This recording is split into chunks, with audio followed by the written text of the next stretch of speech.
The Bible. Is it hard to understand? When it comes to reading the Bible, the first thing that comes to mind is the fact that this is the Word of God. The seals have been broken, and the truth is here.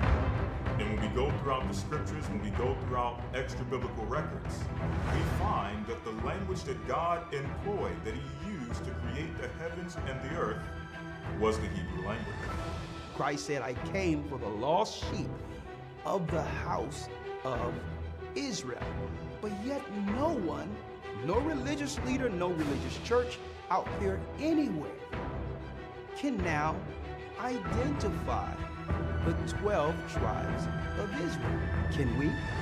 God is quite simple, but it seems as if man makes understanding Him hard. What are those mysteries? The truth of your book and the truth will make you free. The Hebrew and Bible Academy, you're invited.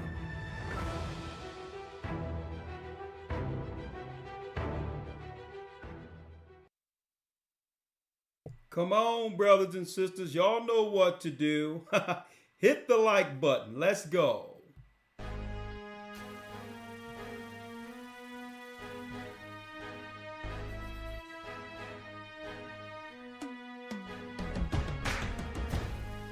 Come on, hit the like button. Come on.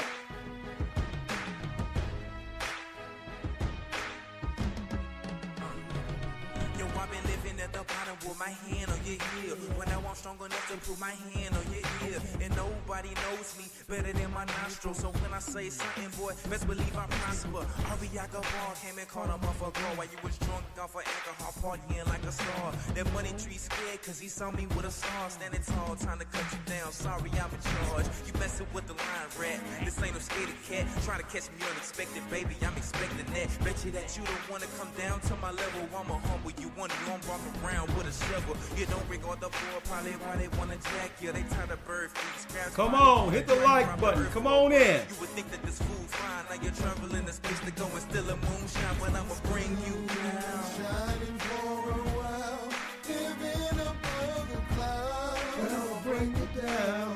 Ain't gonna stop till you're on the ground. Ruling with a lot of pride. They're ruling with a lot of pride. In the sky. But I'ma bring you down. Ain't gonna stop till you're on the Rich folks got me walking like a madman. Never really wanna see your brother stand up. I'm posted up like a lampstand. I bring 'em Come down on like a in. champ, man. By they pride, I see in they eyes that I'm the last man.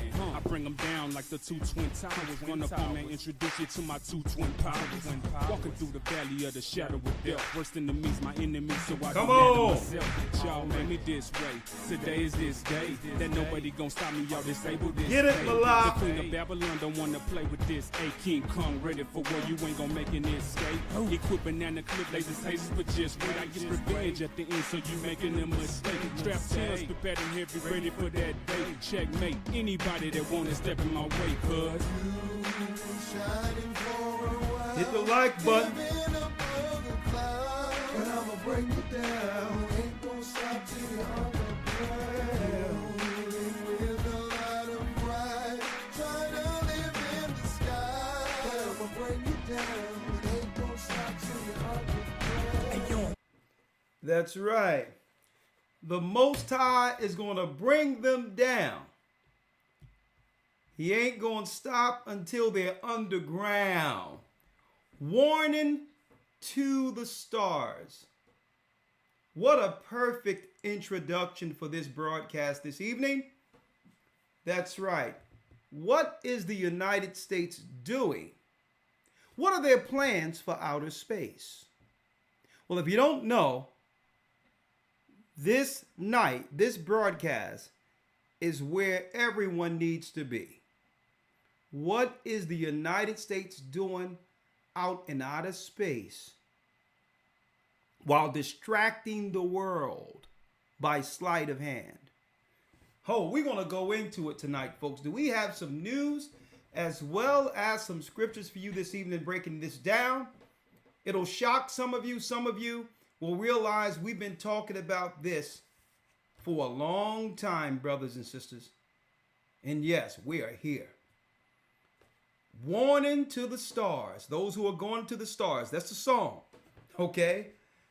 Mike Allah killed that track. I mean, he put his foot up in that. AHAYAH, Malak, and YASHAYA. I'm going to play the whole thing a little later so you all can hear it. I just wanted to use it for a intro in lieu of our particular topic tonight. Good evening, brothers and sisters. Thank you for being here with us. Thank you for your presence. And you will not be disappointed. You will not be disappointed tonight. We're going in. What is the United States doing in outer space? We're going to go there. Now, before I go there, let me give y'all some insight to the fact that we're coming, really, unfortunately, to the close of our Hebrew Bible Academy. We have 2 more weeks before it ends, and then up starts another one, June 25th, where we'll be dealing with not only bibliography or the Bible, but we'll also be going into archaeology and history with brand new lessons, okay? One lesson that we're going to do in particular, okay, that I'm excited about while teaching week 2, Tracing the Serpent Seed, next academy. We're going to dive into the fall of the gods, showing that it's not just a biblical narrative of the angels coming down, dealing with people, bringing forth Nephilim. We're going to go into secular history. We're going to, outside the Bible, the Gentiles' history and their religions concerning the fallen gods. A lot of people, that's right, folks. Even when you look at the Derma Temple, the temple of the East Indians, well, that's one of the key points of the polytheism they follow, which is the worship of all these gods who came down in the beginning. But it so happens that in their narrative at the very end, they will fight with those gods against our God. The Derma Temple of the East Indians. Yeah, they're being religiously groomed into becoming Satan's soldiers on earth to fight for what's coming outside the sky. It's in their religion. That and more will be actually highlighted in the next academy, showing you that the fall of the gods are real. The Catholic Church have been hiding it, that they really serve those gods who have fallen. And all of the nations who worship these different gods, that's right, folks, are being groomed within this earth under Satan's agenda, the principalities and powers of the air, to fight against what's coming out of the sky. And this is why they've all united against us, because they know what's coming out of the sky is coming to save us, to establish a kingdom for us. That and more in the next academy. You don't want to miss it. Okay, so we're going to also touch on a war in heaven at the very end of the academy. Okay, that war in heaven, which is that war that will culminate after all the nations have united one army in the earth. We're going to be talking about that week 12 of the Hebrew and Bible Academy, judgment of the nations, but judgment of the gods also. We're going to also have a lesson during the time that we discuss the split between Israel and Judah, okay? Usually we just go into how the kingdom split under Solomon. Then Christ would come and prophesy that he would actually gather us together. And then we begin to go into some history of how the North American Indians and others, the indigenous people of North, Central, and South America, traveled over into the Americas. But there's a key piece that we hardly touch on in the academy that we'll do the next academy, which is what? Breaking down the kings of Israel, good and evil, with the timelines, the archaeology, and the history, so that brothers and sisters can understand how the children of Israel has fallen, why we're fallen to such depths, and what kings were in place to, during ancient history and biblical times. So we're going to go into that. What was going on with the kings that eventually led to the fall of our people? The good and bad kings in the split between Israel and Judah. I hope you all are there. Go to historytimes.org to enroll. Now that concludes that. I wanted to get that out of the way real quick. Let's jump right into it, brothers and sisters. Please hit the like button. We're getting shadow banned like you wouldn't believe, okay? Shadow banned. They're trying to block people, unsubscribe people, all of that. But I'll tell you what you can do to help us at the end of this particular lesson, so that we can get these numbers up and get to the people before they begin to shut things down, okay? Right now, they're just dealing with the level of censorship, but it won't be long before they just strictly won't allow anyone with what I would say, objective opinion, who believe in the Bible, to be on these platforms. Hence the reason why they began to take all of mainstream media's personalities and give them podcasts. Out of nowhere, they done segue the whole mainstream media into podcasts, where they must do a podcast in order to be a part of a mainstream network. Well, that's not by mistake, brothers and sisters. That's not by mistake. They're slowly moving them in, knowing that no one is listening to them anymore. And they're going to make rules where people like us and those who are speaking freely against the evil will have no platform, or dissenting, as they would view, a dissenting voice against evil. So soak it up now, take full advantage of this now while we have this opportunity, not just hear our Sabbath lessons as well as the Hebrew Bible Academy while there's opportunity. Now, by the way, I would like to say, Elder REI, if you out there, brother, I really love you and I thank you. I love you and I thank you. Not only is that song good, you did One Into the Stars. You've always been a respectful, loyal brother. And that class you did, that talk you did last night, I listened to it. And brother, not only do I love you, I'm proud of you. Because in the midst of everything that's going on in the earth today right now, I believe you hit the hammer on the nail in bringing things back into perspective. All right. And I thank you, brother, for that class last night. That class was very, very, for those who understand the spiritual water, nourishing. It was nourishing. So I can't come up with a better word. Thank you, REI, for your continued support and everything you've always done and will continue to do. Right? There's much work to finish. Now, jumping right in. Warning to the stars.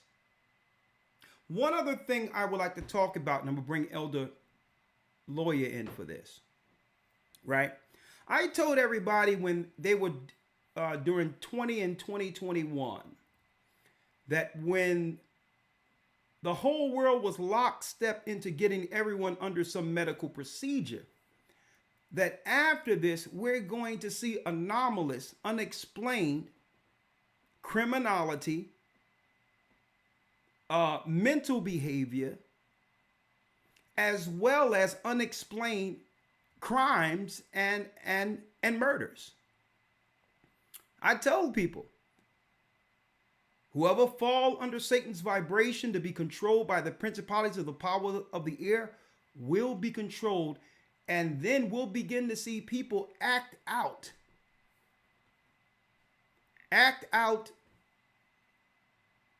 on the loony side of things to a degree where it's unexplained. So I believe they're doing this intentionally folks, is being done intentionally to allow so much commotion in the earth that we're distracted from what's going on, okay, from what's really going on out there. And they'll circle around later once they've united their armies and just brush up on those who are fighting against themselves. See? They're causing toxicity. They're causing all types of behavior situations that would make it where there's commotions and battles so that people will dust off each other. Light work. Satan would have the people fight against one another, then come around after the majority of the earth has been weakened psychologically and physically from fighting, and at that point they'll dust off the rest. If you want to know why they're talking about the LGBTQ and the wig, teaching your children in kindergarten and all this other stuff, psychological warfare, weaken you. While they're pitting one side against the other and all these things to make people one side, the red side, feel a certain type of way against the blue side and vice versa.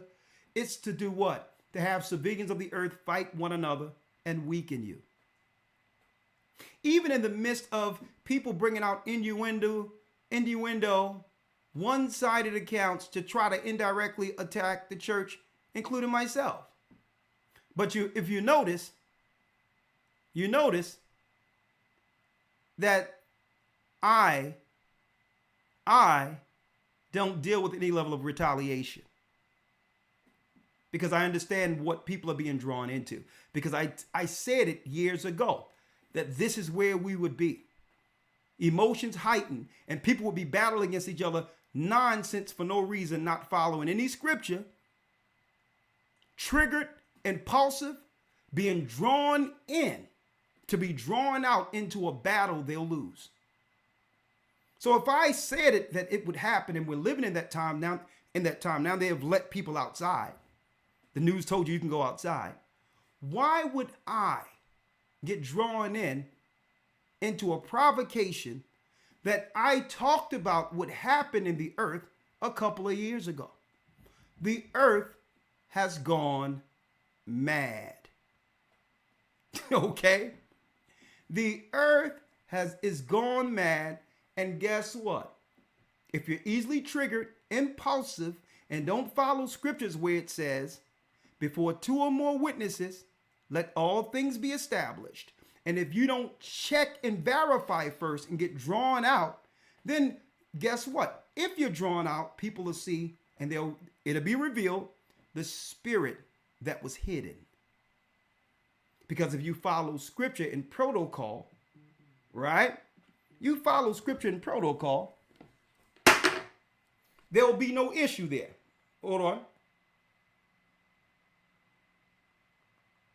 There'll be no issue there.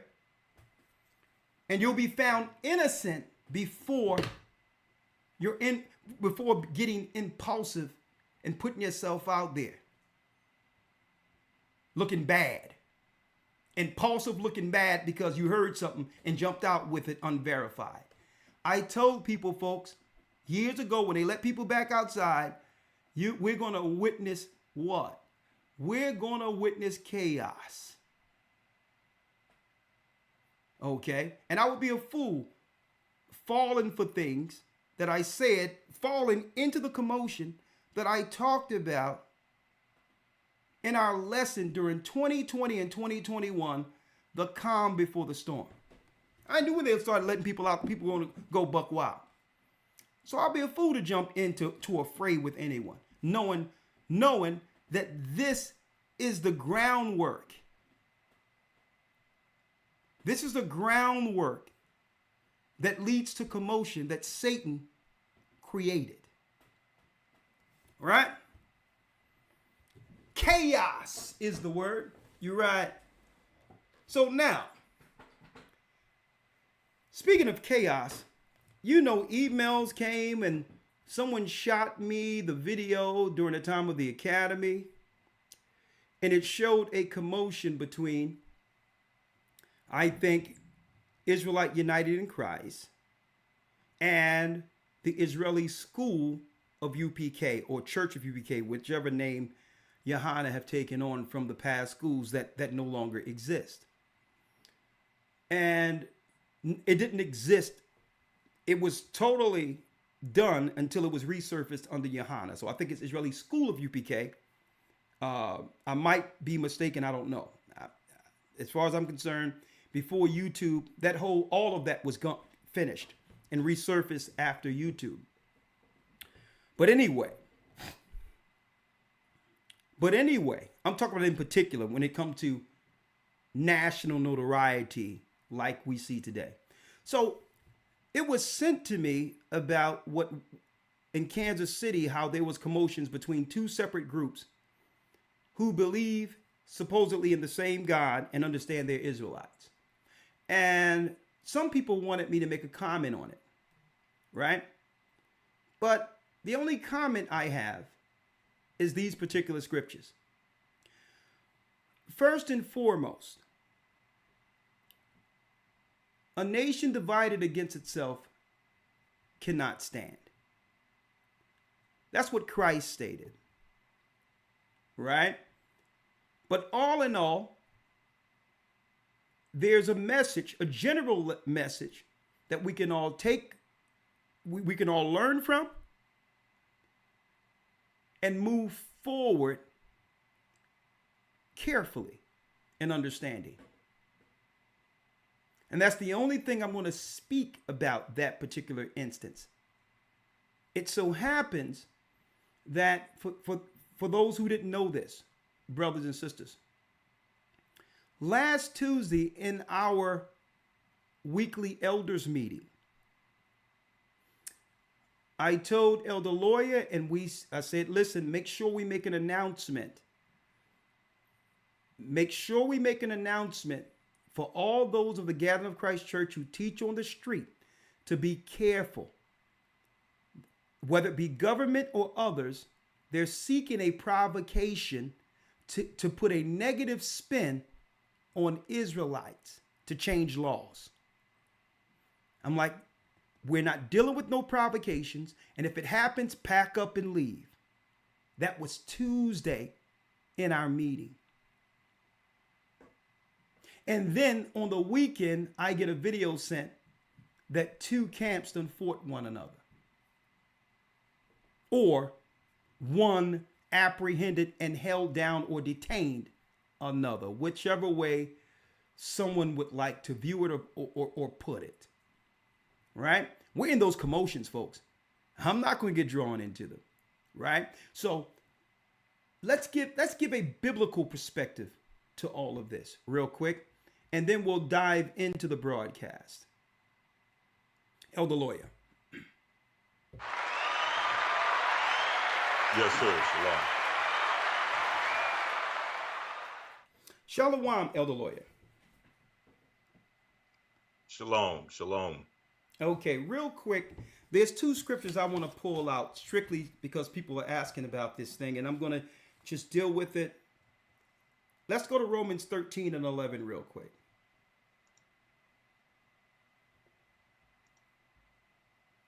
Because it more so speaks to the times we're in.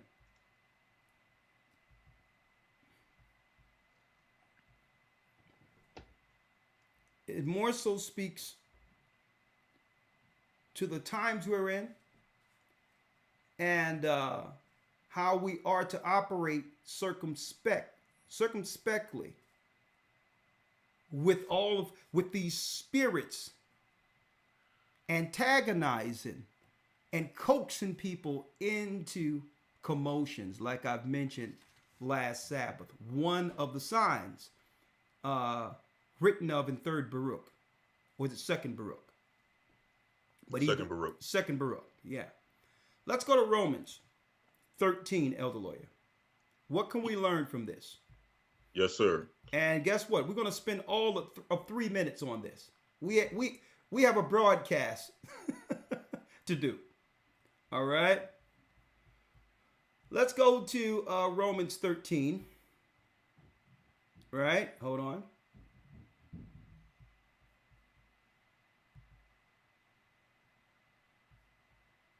One second. Let me pull you in here, Elder Lawyer. There you go. Elder Lawyer, let's get Romans 13 and let's read the 11th verse, because this is more so a message for those out here seeing this, witnessing this. Okay? How are they to take it, and what are they to do with what we're witnessing in the earth right now? And what not to do. Let's read Romans 13 and 11. Read that. Yes, sir. Romans 13, verse number 11. And that knowing the time, that now it is high time to awake out of sleep. For now is our salvation nearer than when we believed. It says, in that knowing the time and now, that is high time to awake out of sleep. For now is our salvation nearer than when we believed.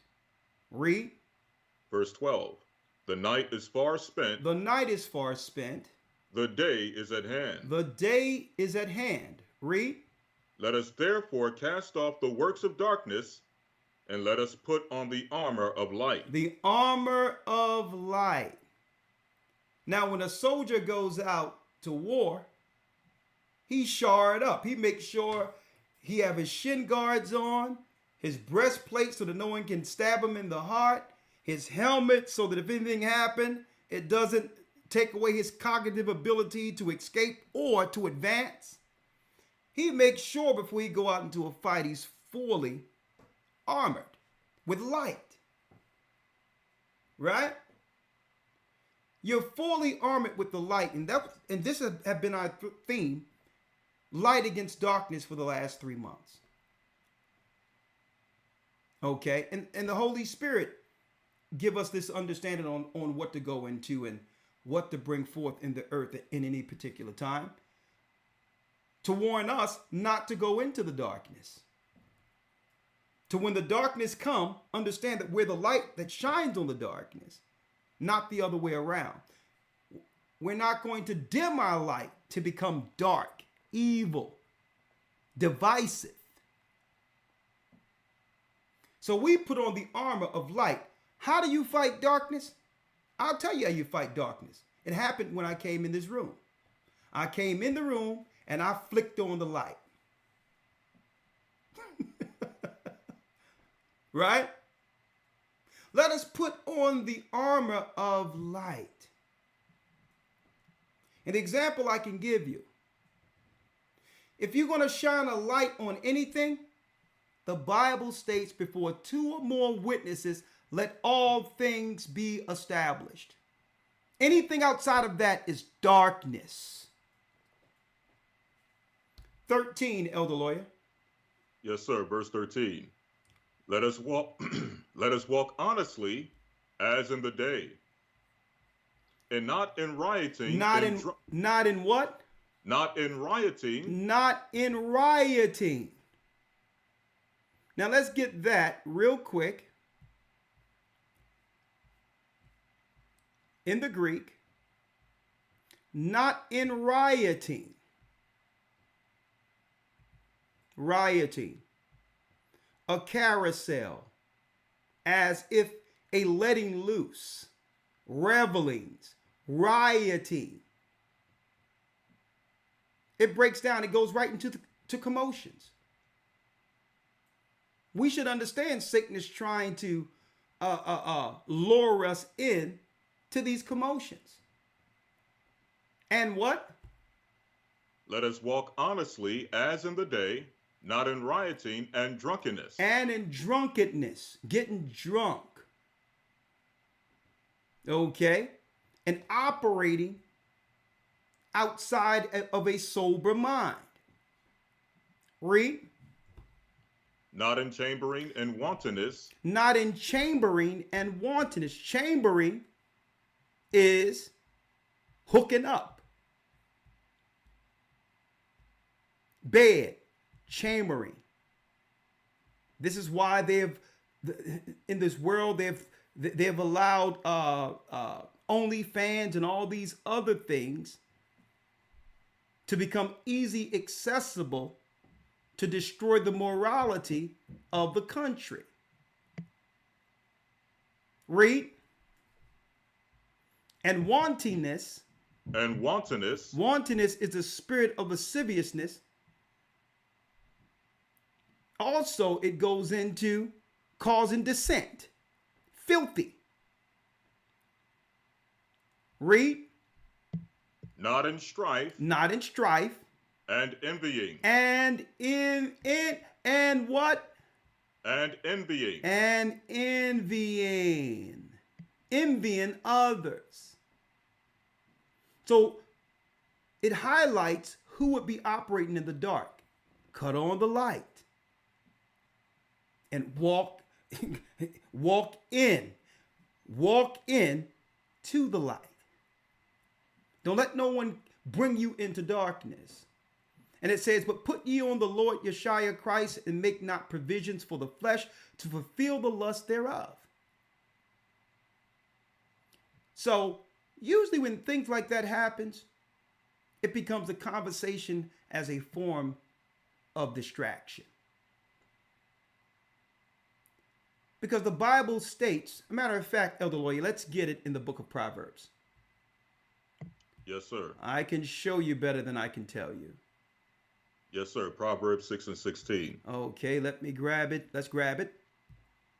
Proverbs 6 and 16. Read it. These 6 things doeth the Lord hate. So God does hate. These 6 things do the Lord hate. Read. Yea, 7 are an abomination unto him. Come on. A proud look. A proud look. A lying tongue. A lying tongue. And that goes down to a liar. A liar never seeks what? A liar never seeks peace. A liar would like to deal only with one side of things, so that what? They'll be justified in their actions, only to be able, they want to cause the commotion, but only to reel it back and say, well, oh, my fault. I didn't know. My bad. If I would have known, then I wouldn't have caused all this crap. See? A lying tongue feeds off of living on one side without any verification. Okay? Because that's why the Bible states, thou shalt not bear false witness against thy neighbor. How can you make sure that particular scripture is followed? Before 2 or more witnesses, let all things be established. See? But a lying tongue is a person who will use one side and be like, well, listen, I just went off of what I heard. Right? That's a lying tongue, because they knew they were wrong. A lying tongue. Read. And hands that shed innocent blood. And hands that what? And hands that shed innocent blood. Because that's what happens with the lying tongue.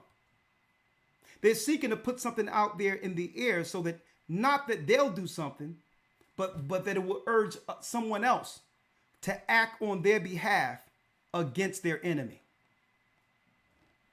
See? You'll use other people to do it because there's no other way. You can't justify doing it yourself. So you need a proxy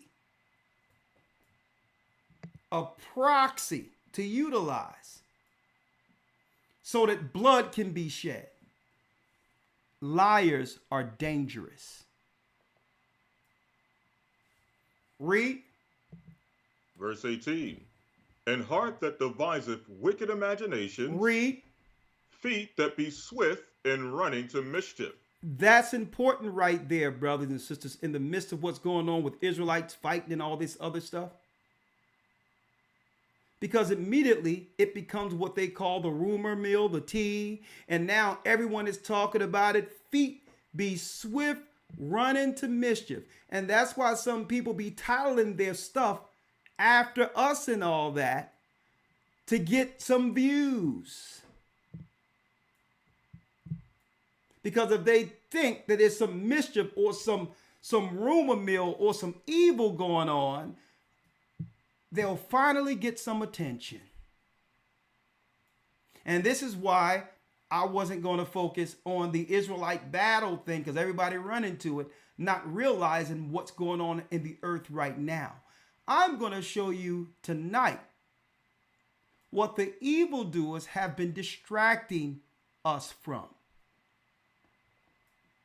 Because he wants the commotion so that the earth can weaken one another, the people, and then they can turn around and brush off those who are left who are too tired of fighting. Well, guess what? That means you pick your battles wisely to have strength enough for the final battle.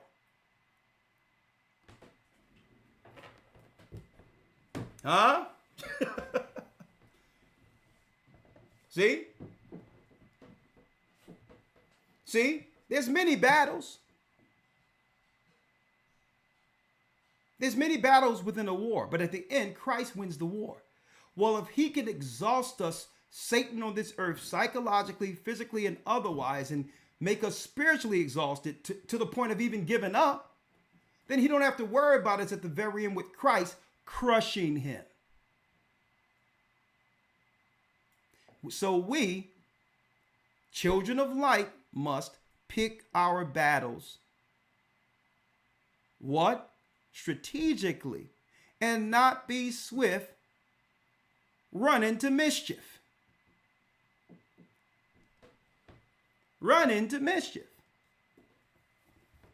Read 19. And this is one thing God hates. And this is the one above them all. The 19th verse. Yes, sir. Verse 19. A false witness that speaketh lies, and he that soweth discord among brethren. And he that soweth discord amongst brethren, who would use their mouth to divide and not gather in such a time as this, who will seek to find something or to bring something that they would think is provocative that would divide people instead of gathering them. Christ, God, hates this sin above them all. Someone who would bring a false witness to speak lies, unconfirmed. So that in the event, to cast doubt amongst those who are believers. That's the Bible right there. And that's why you brothers and sisters have to wake up and stop running. If you know someone that only talks about divisive and darkness and talking about other people, they have no work. So you're going to get pulled into their darkness, which will stumble you, which will have it where now you're not sure whether or not you can go for it because you trusted in the body that was sustaining us all. You have to look at what people are talking about and see what are their true motives. Is it for the kingdom, or is it knocking backward? And if so, it's what God hates. A false witness that speaketh lies, and he that soweth discord among brethren. At the end of the day, you can't fix nothing from the outside.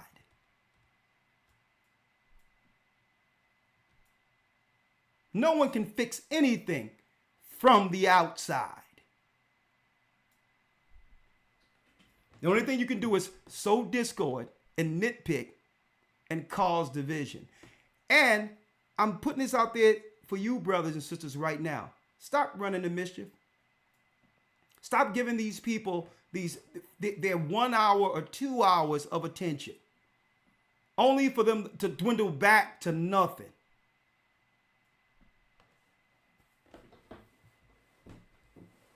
The story ends, and then people go back to their lives. Stop giving these people that. And this is why I wasn't going to go all the way into and make a full broadcast off of two Israelite groups battling one another, because I know that this is the beginning of something that Satan has created, not just to go against them, but anyone who believe they're Israelites. And I'll keep that there.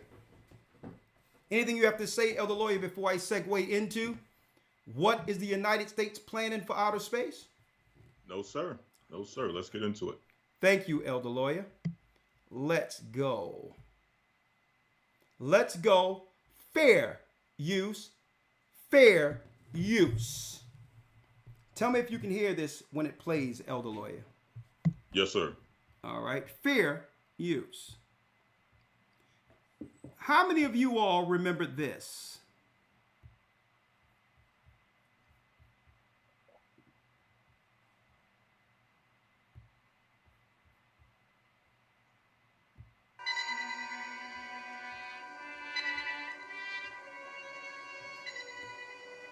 Until now, our mission has been that of space law regulation, contact with Earth colonies, and investigation of alien life. Fair use.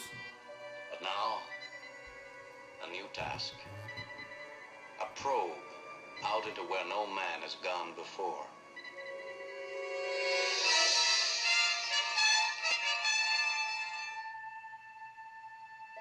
Fair use.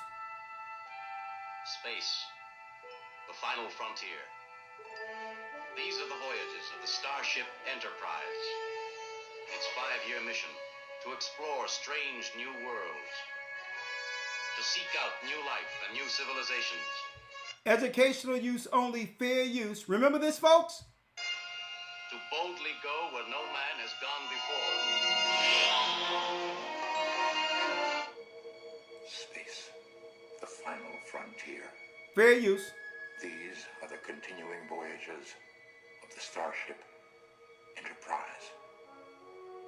Her ongoing mission to explore strange new worlds, to seek out new life forms and new civilizations. New life forms and civilizations.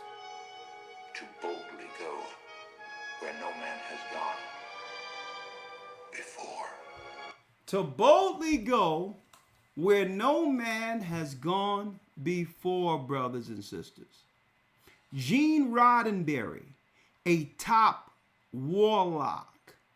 When you do the research on Gene Roddenberry, he was seriously into the occult, into spirits who gave him insight to these particular alleged episodes that became Star Trek. The United States traveling, or the world federations of the earth traveling out into space for a unified purpose. But it so happens, brothers and sisters, it's prophetic. Let me show you what's going on while everyone out there were distracted.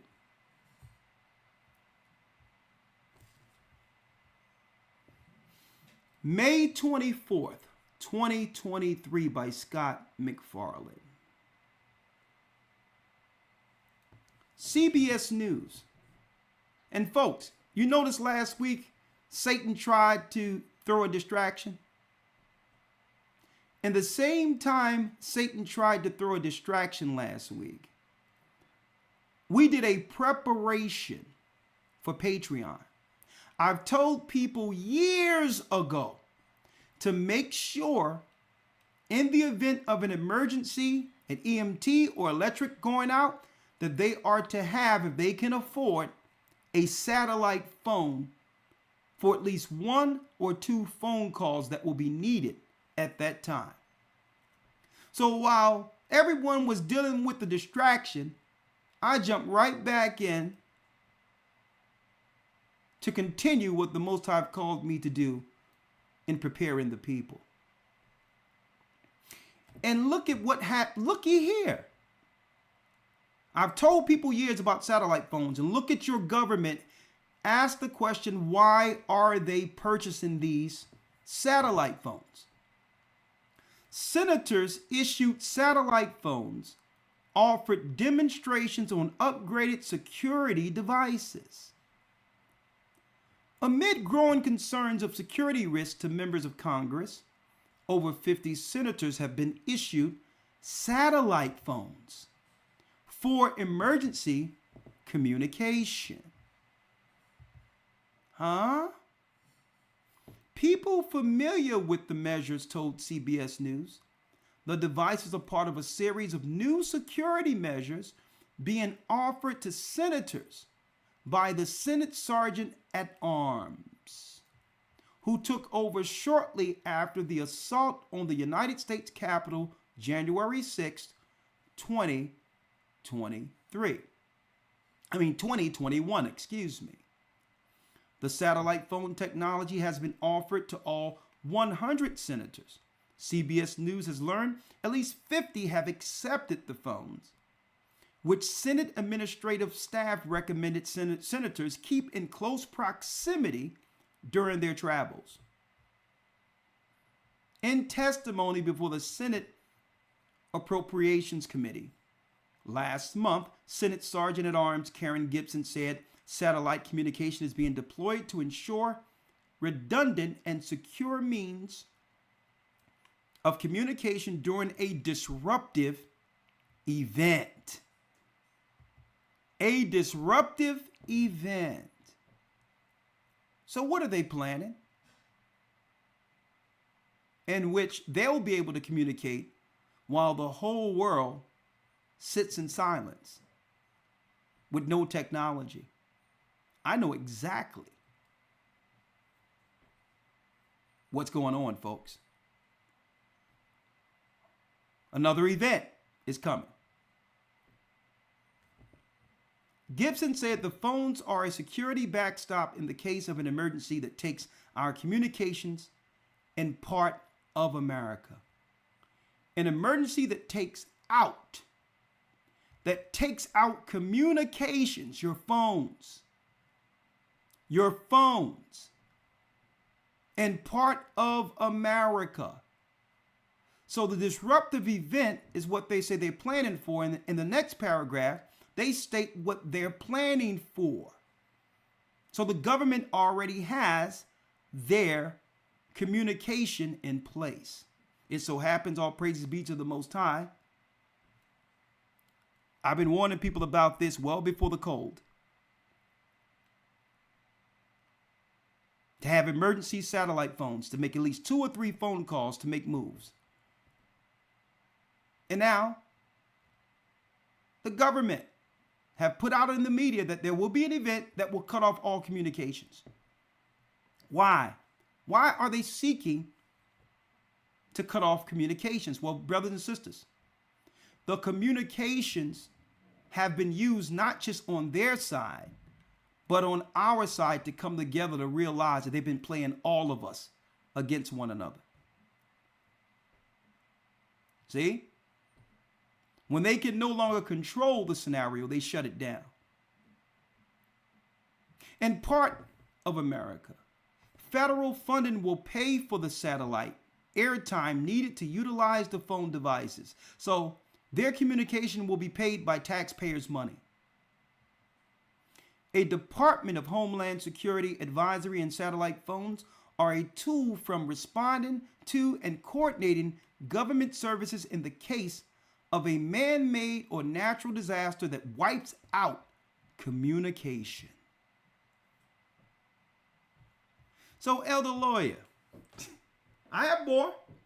What are they doing out in space? Well, they put up the satellites, digital angels, for a form of communication and made it where some people in the know will be able to communicate without others. That's one piece that I have as a talking point. Right? One moment. Let me put you in real quick. Let me put you in because I want to cover it all. I have some talking points here to the next bullet point in a second. Elder Lawyer. Yes, sir. Okay, in lieu of this, what happens when chaos has ensued and people have been drawn on either side of enemy lines, and now there's no phone calls, no phones to record anything or to do anything? when the lights go out. What is that, Elder Lawyer? Well, I would suppose if the lights go out, I know when I was in North Philadelphia and all that, it gave opportunity to get some free stuff. Right? So rioting, like we were mentioning. But what if someone had an opportunity to get rid of an enemy under the cover of darkness and not serve one day because the communications are down and no police can be communicated with to save you? Right. Huh? That's the perfect opportunity for someone to say, okay, here's an enemy. Let's deal with that enemy now while the lights are out. Right? Wars, rumors of wars, and all these others. And this is why I was speaking of alternative food, what to do in the midst of an emergency. Like the churches, we all communicate and understand in an emergency, this is what we do. Okay? This is how we come together. This is how we save those who are within the body. Right? And had many circumstances and events sent overseas to prepare us for such times that are coming soon to America. Right? Now, there's one other thing. So, this is nothing but, I believe, an engineered purge. And hence the reason, brothers and sisters, we're living in a time, and I'm so glad the Most High allowed things to happen, where you are to know your enemy.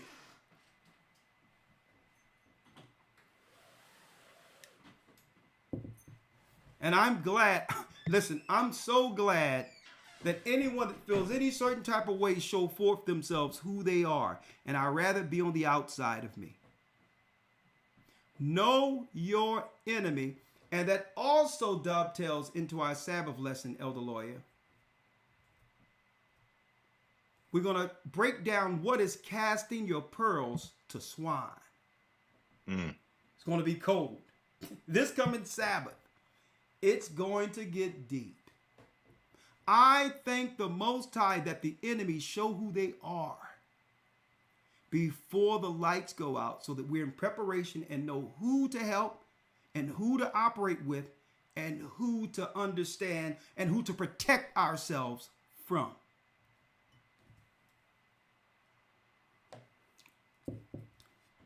They're preparing to purge, folks. But, if the Bible stated it would happen, you think we would prophesy this stuff since 2008, 2009, since YouTube have been here? You think we would have prophesied these things and didn't have some provisions in place? But the greatest provision or protection comes from heaven. And I think the Most High, we're covered by Christ first.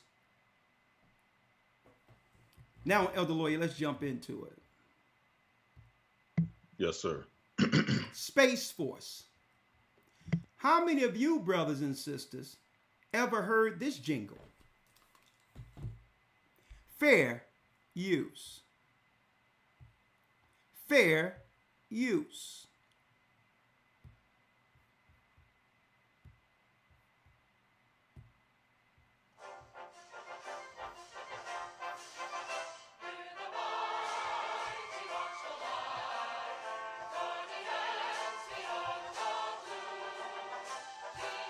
Elder Lawyer, listen to what it says.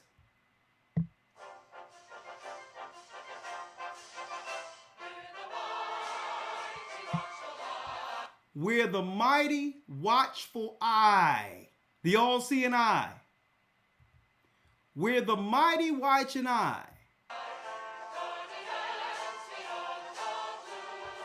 Guardians beyond the blue.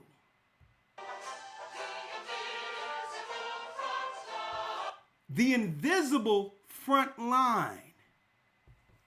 The invisible front line. Folks, this is coming from the United States Army. armed forces. The invisible front line.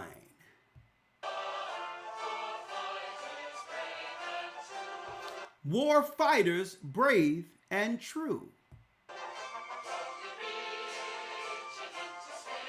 We're reaching into space. There's no limit to our sky. So while they got people fighting down here, look at what they're doing out there. Standing guard both night and day. Guardians.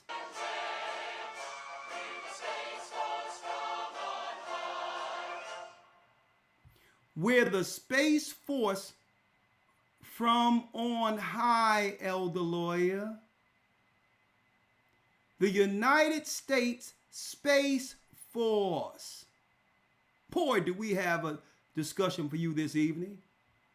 Now let's play it all the way out, Elder Lawyer. Just hear it all the way through one time. Let's hear it all the way through one more again.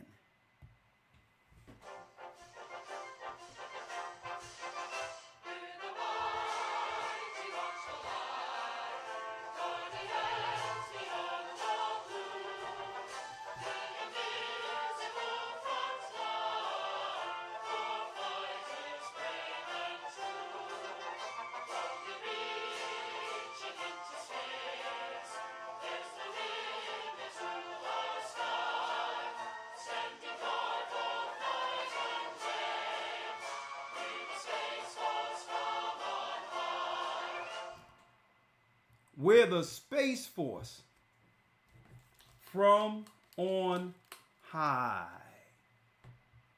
Oh, interesting.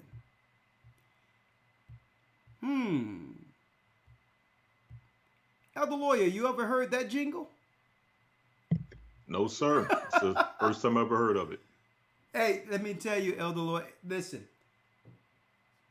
I keep my I keep my ear to the ground and my eyes looking up. Let me tell you, Elder Lawyer, it was crazy because last week I had some place to go. It was early in the morning.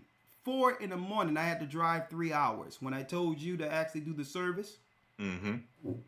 Oh, remember that? Yes, sir.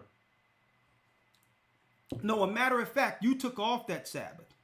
We did the right. Gotcha. We did the holy day night. Friday night. Right. I came outside and guess what? Guess what I seen? I seen a star fall and move, and it looked like it had wings, and then it came into view and disappeared. This is what I seen. 4 in the morning. And I'm like, you know what? I better keep looking up. The devil have everyone fighting each other carnally, looking down. We need to figure out what's going on. Why are they distracting us psychologically and all these other things with LBG and all this stuff that really doesn't matter? It doesn't move the needle. It's really to keep us distracted while they do something. So let's talk about it, because no one, Elder Lawyer, is talking about a space force paid by our tax money. A space force. What is the Space Force? And Elder Lawyer,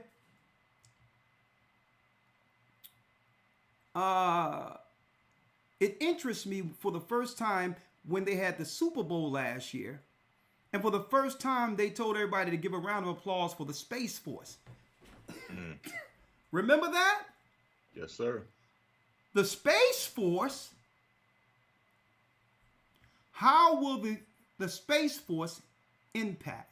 Now, this is from the government site, the United States government. How do I join?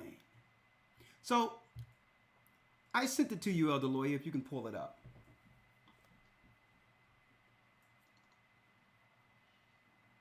In the chat. I sent it to you. Yep. Okay. Well, if you go down to mission, because I'm going to show you what God said concerning this. Thousands of years before we were reading something about a space force. And this is why I'm not focused on some people fighting on a corner of Babylon and all this other stuff that doesn't make any difference. Under mission, Elder Lawyer, where it says collapse, it says, what is the U.S. Space Force? A, can you read that? Okay, let me see here. It's under how do I join, and then you will see mission. Okay, how do I join? Okay, I actually don't see it here. Okay, I got it. Okay, I see it. You see it? Yep. Okay. You said, how do I join? Okay, and what is the answer? All right. Okay, when I click on how do I join, it takes me to another. Okay, no, go back. I said it's under how do I join. Don't click on how do I join because no one wants to join this mess. All right? Right. Go back. Under how do I join, there's the next paragraph under that is mission. Yeah, mine says personnel. Yeah, mine doesn't have that there. Okay, well, I'm going to give Looking at... I'll give it to you again. One moment. All right. I'll give it to you again. Hold tight. Bear with us, brothers and sisters. Hit the like button because we're about to drop something that that you'll rarely hear on YouTube or any other place tonight.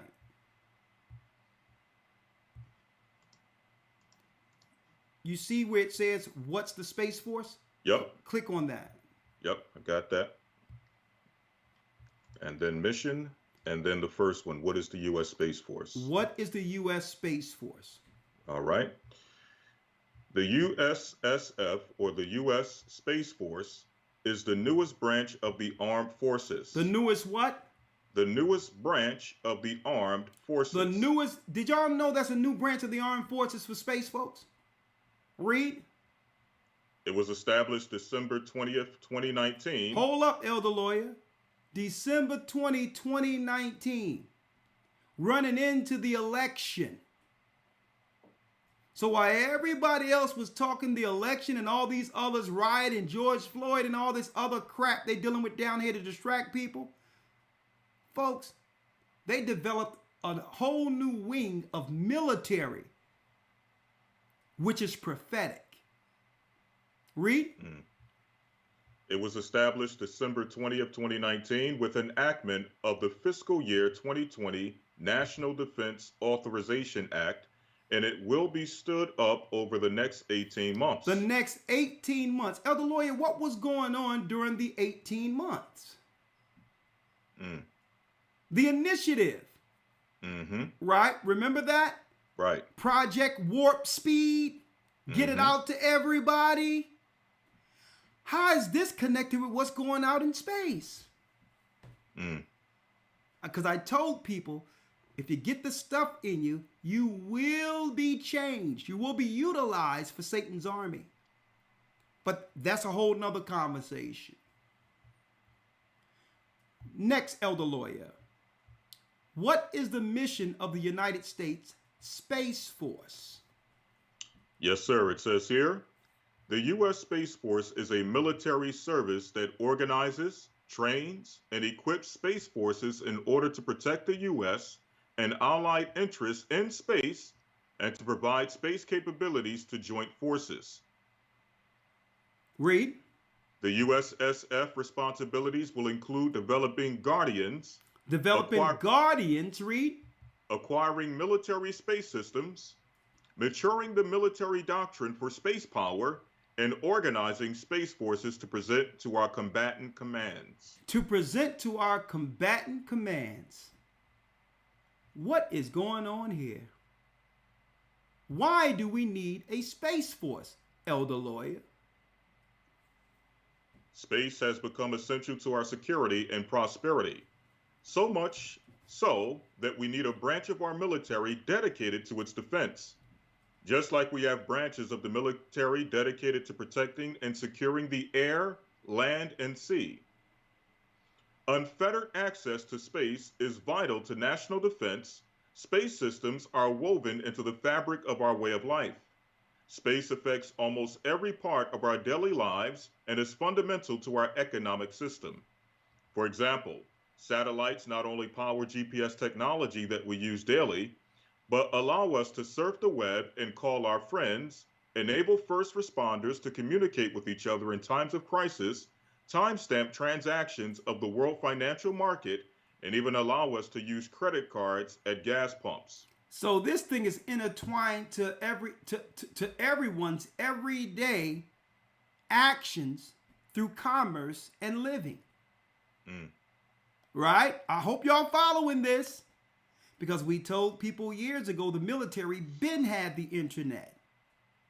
They were operating with that real-time speed decades before it became accessible for everyone else.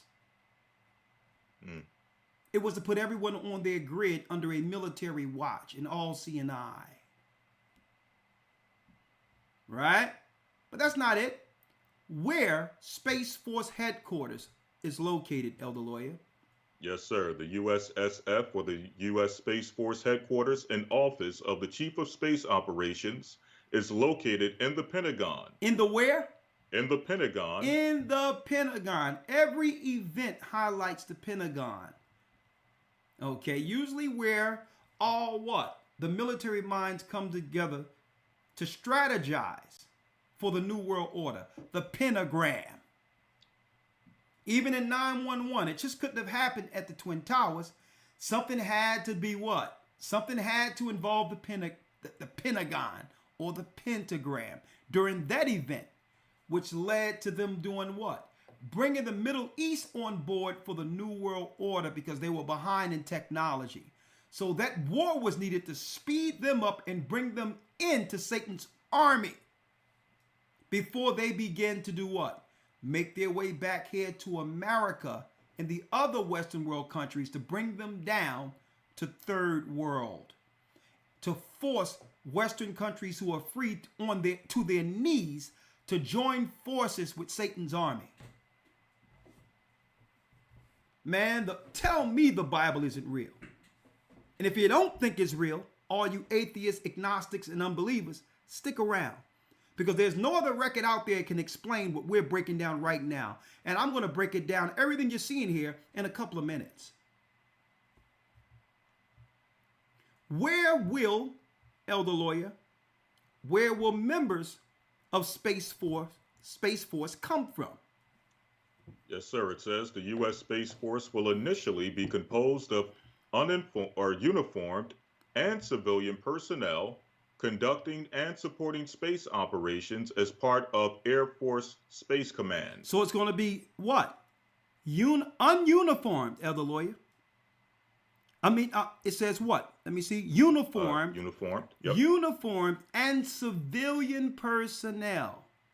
So you have some with the Space Force uniform like was shown on Super Bowl, and those that are walking around in our neighborhoods and all around plain clothes.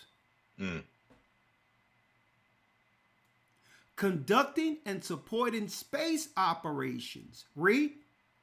As part of the Air Force Space Command. Read. Over the next year, units and personnel from other parts of the U.S. Air Force will transfer into the U.S. Space Force. Will transfer into the U.S. Space Force. All the militaries of the earth will eventually merge into this force. And we're going to show you why in a moment. And there's a reason why when they came out with the I would call the jabby jab, whatever you would like to call it, right? They started enforcing all of that through the military first, because those who survive and have the stuff in them, there's some conversation can be had on Patreon to where that goes, right? But I digress because I want to focus on that side. But let's go, Elder Lawyer. Yes, sir. Read. Moving on to the next one, it says, what happened to the Air Force Space Command? What happened to the Air Force Space Command? Are the personnel now in the Space Force? Because it used to be, that's why they ask, what happened to the Air Force Space Command? So obviously they must have dismantled it. Right? But let's see what happened to it. It says here the organization Air Force Space Command was redesignated as the U.S. Space Force. There you go. A Space Force implies what? Someone fighting out in space. I think we heard this story before. Man, what are they recruiting the citizens of the world into? Come on. The personnel who belong to the AFSPC are now assigned to the USSF, but currently remain airmen with the U.S. Air Force. Airmen in the select space-related jobs will be transferred into the USSF, becoming members of the USSF in deliberate manner over the next 18 months, while other airmen will remain assigned to the USSF in a supporting role. In a supporting role. Will there be Space Force bases? Elder Lawyer. Timeline. Yes. The Department of Air Force is reviewing Air Force installations, which will be designated as U.S. Space Force bases. Any decisions will be made public following appropriate stakeholder notifications. So we'll let y'all know, in the future, based on the stakeholders, where and if we can tell you about these bases within the United States. What is the next step, Elder Lawyer? It says here, we're moving out expediently and deliberately. As we stand up the new service, we're taking care of our service members while ensuring the success of our ongoing space missions. The initial staff of the Chief of Space Operations was stood up with the President's signature of the FY20 NDAA. Hold up, brothers and sisters. Brothers and sisters, you're wrong. Hit that like button for us here. We're about 700 down. Listen, hit that like button. Everyone need to see what's going on here. Come on now. Go ahead, finish reading, Elder Lawyer. Yes, sir. It says the initial staff for the Chief of Space Operations was stood up with the President's signature of the FY20 NDAA. Yes. This staff is focused on establishing a fully functioning headquarters, preparing to execute the full scope of its organize, train, and equip responsibilities, and in conjunction with the U.S. Air Force, developing a detailed plan to transfer forces into the U.S. Space Force. Updates will be provided as new information becomes available. Now let's go down here, last question here before I go over a few more things, and we need to read a few scriptures. And see, folks, I can put two and two together. I'm looking at all of these so-called immigrants and other people coming into this country under the guise of immigration and refugees and all these others. Folks, think about this. So many of our people the last couple of weeks have gotten sick and all these other things, and for whatever reason out of nowhere, heart trouble and, dying, unexplained deaths or whatever the case is. So they're going to need some citizens to step in and man the armed forces. Boy, oh boy, isn't this deep? Because of course, if something happens, if they began to tell our people that we need to stand up and vote due to voter suppression, as if anyone ever stopped black people from voting. And through that, they will rush into policy, laws under that would allow undocumented, without identification, allegedly, citizens to vote. And citizens illegals, to vote. Because that's what they are, illegals. And get rushed citizenry. And imagine if these people that you don't know that come from a caste system not only join armed forces, but join all the other forces that now our people have vacated. Now think about that. That's almost like having a foreign army defending American citizenry. Y'all better look up. Y'all better check out what I'm telling you here.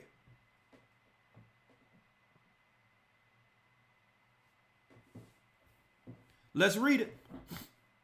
Yes, sir. The last one. Yep. Read the whole thing. How many people will be assigned? Yes. How many people? All right. With the redesignation of AFSPC, a U.S. Space Force, as U.S. Space Force, approximately 16,000 military and civilian space personnel were assigned to the Space Force on December 20th, 2019.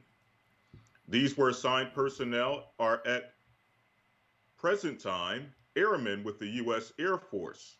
Appropriate personnel will have the opportunity to transform or transfer into the new armed force and become U.S. Space Force service members in a deliberate manner. If additional units are redesignated and realigned to or from the U.S. Space Force, then the number assigned will change accordingly. Now, Elder Lawyer, there was a diagram that was a chart that was passed around under certain networks around 2018, 2019, right? And no one understood what these diagrams were really about, allegedly, right? But check out these charts that was out there for years, right? Check out these charts, all right? Check out the charts. That someone knew somewhere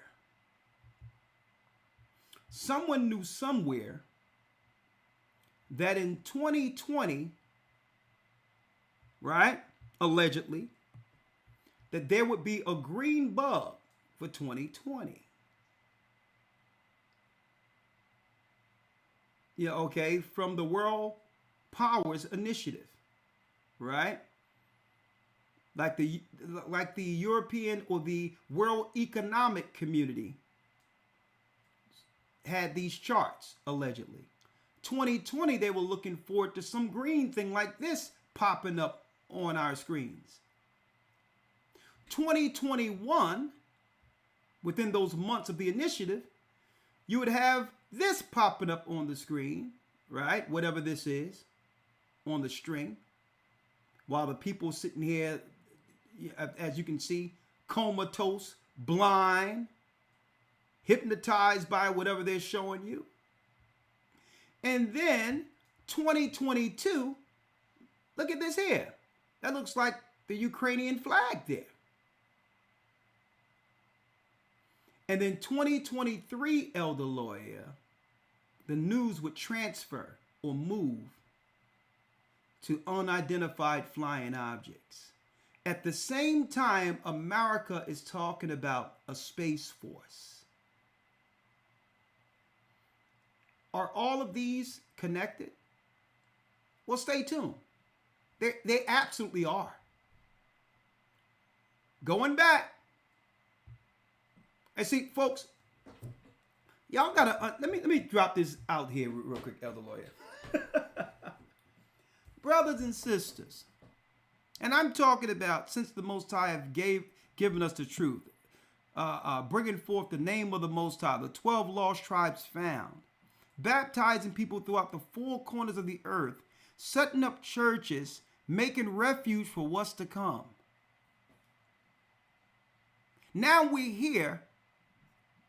Don't forget, our ministry started off, Elder Lawyer, the path to the mark. And now everything that we prophesied, even before there was YouTube, is happening right now in real time. And while the whole world is going mad fighting one another, you all need to understand what you're hearing right now, tonight.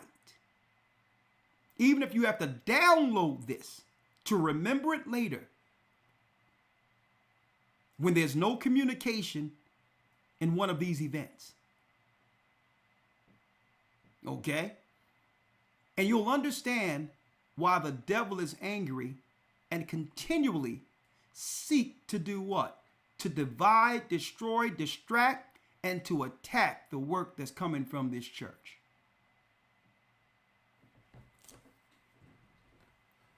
And we have stood from the beginning, from Babylon, went all throughout the world, full circle, and will go back again, and have always been protected by the same God we call on. And his name is AHAYAH, and that will never change. We're telling you the truth. Okay? And if there's anything that can confirm that what you're getting here is the truth, look at what the world is talking about. And measure it up with what you're hearing right now.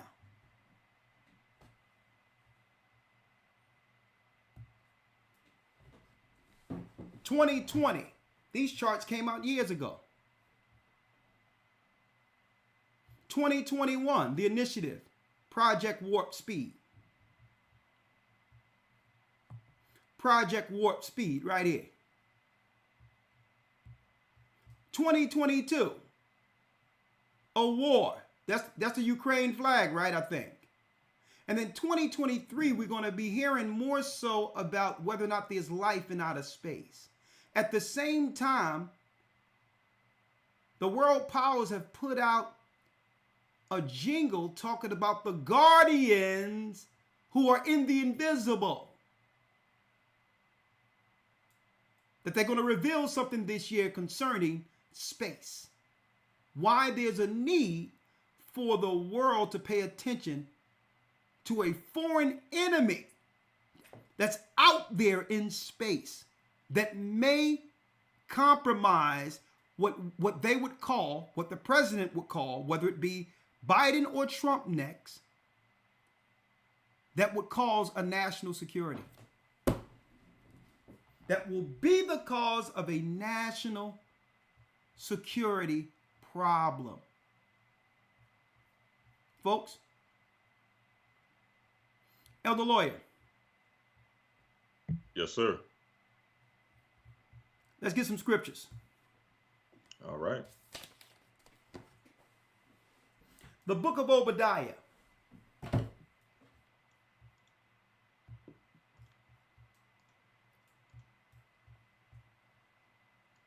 The book of Obadiah. The first chapter. Now here's a question for its so-called unbelievers or agnostic or unbelievers or atheists who claim that the Bible is this, that, and the other. Can any of you explain the news we just reported on here from this broadcast or podcast? What book or anything can quantify everything we have just broken down or showed? What? Now tell me the Bible isn't real. Thousands of years before Christ, before our time, the prophets of Israel wrote this down, gave us insight.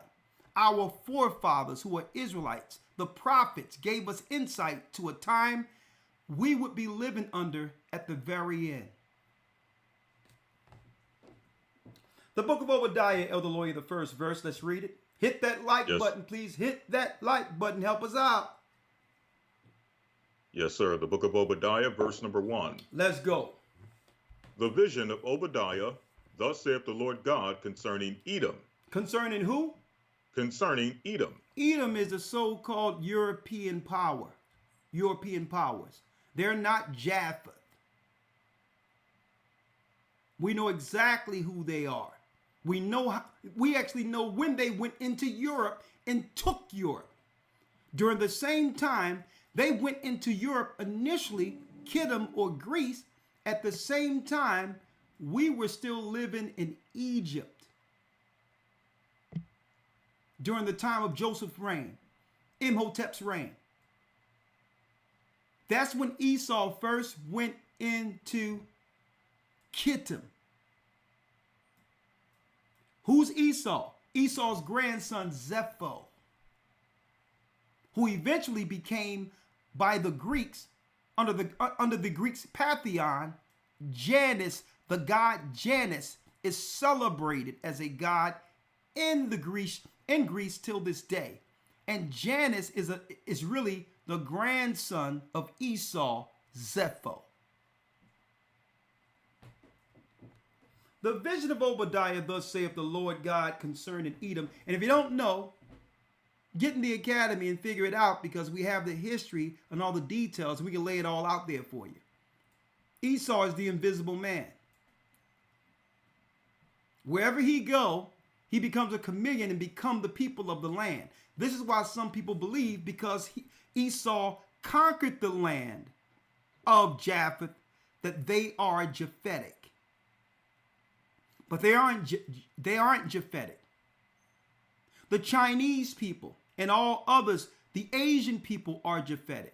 This why, in their alliance to make amends for them taking parts of Greece, Esau aligned with China to give them parts of Greece back, like Cyprus, because it belonged to China and others, the Asian people, initially before the wars.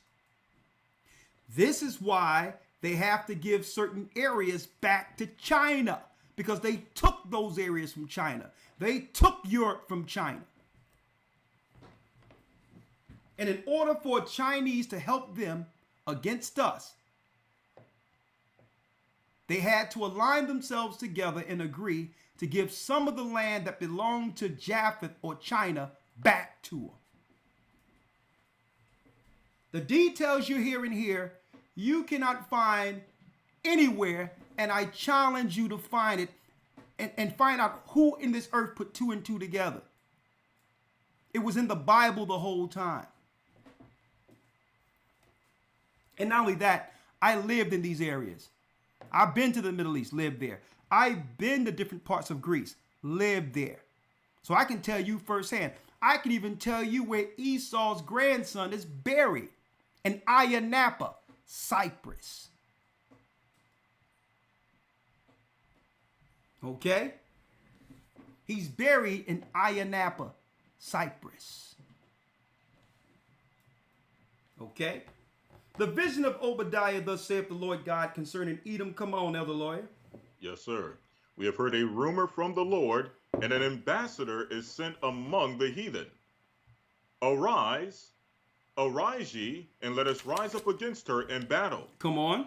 Behold, I have made thee small among the heathen, thou art greatly despised. And the Most High say he have made Esau small among the heathen. That means out of all the Gentiles, the Edomites, the so-called European or whites, are what? They're the smallest race on earth. But they're able to actually able to outpopulate others by dividing those they conquer into groups. You notice they don't divide themselves into groups. Whether they call themselves Jewish European or Italian European or English European or Russian European. They all stake claim to being Europeans. Okay? They're not going to divide themselves because there's power in numbers during war. So they're smaller than everyone else, so they're able to outpopulate everyone else in certain areas. Why? Because they were able to divide the people. That means if you were to take all of the 12 tribes of Israel together in America, not as black, Puerto Rican, North American Indian, and other labels placed on us, Latino or Negro or African and all these others, we would totally outnumber them as a nation. But because we own these divisive titles, they're able to appear as more. They're able to appear as if there's more of them than us. Divide and conquer. They're really smaller than us. But we can't come together. We can't even stand on a corner together claiming to follow the same God and not fight one another.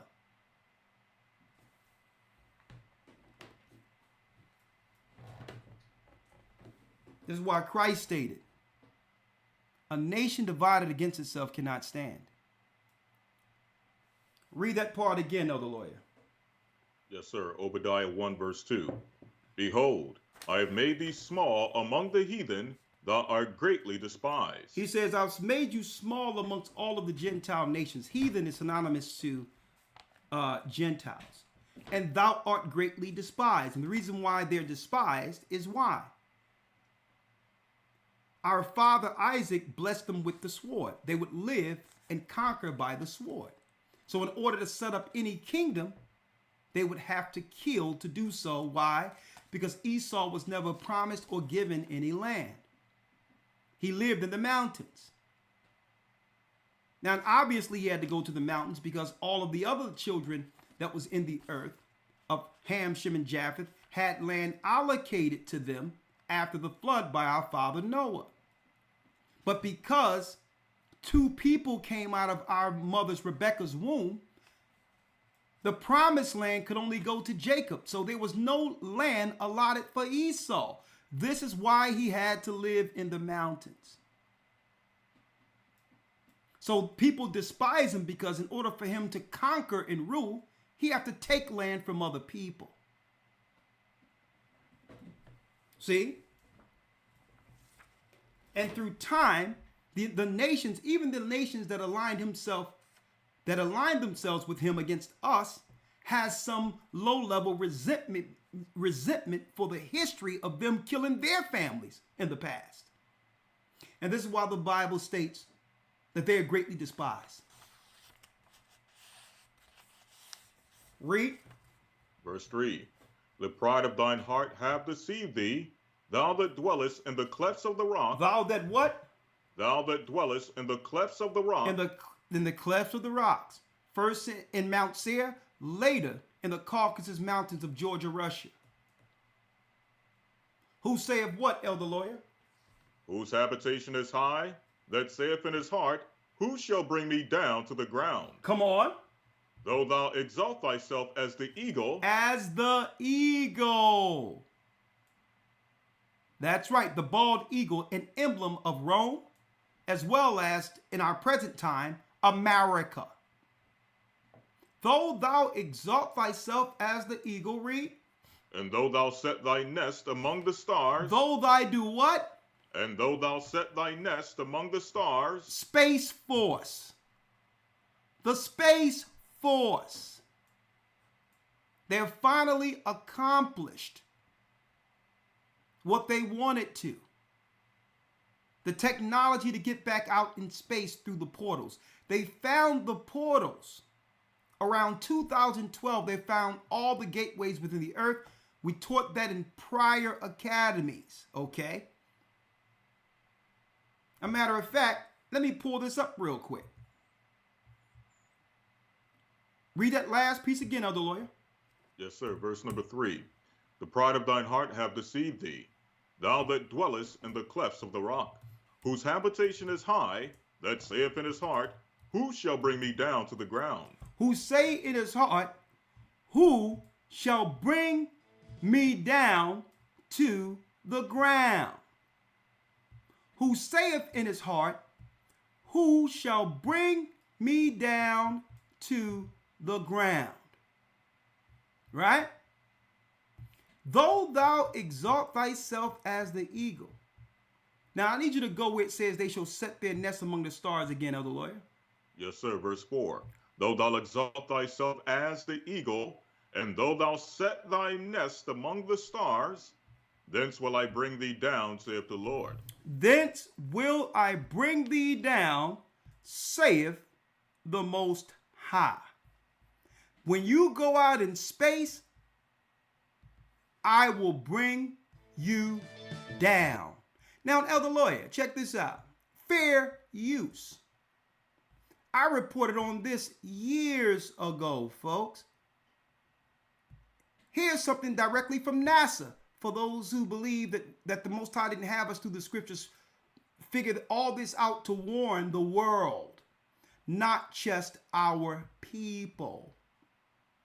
Fair use. This is directly from NASA, folks. Fair use. Hidden magnetic portals around Earth. Presented by Science at NASA. Oh, what is this?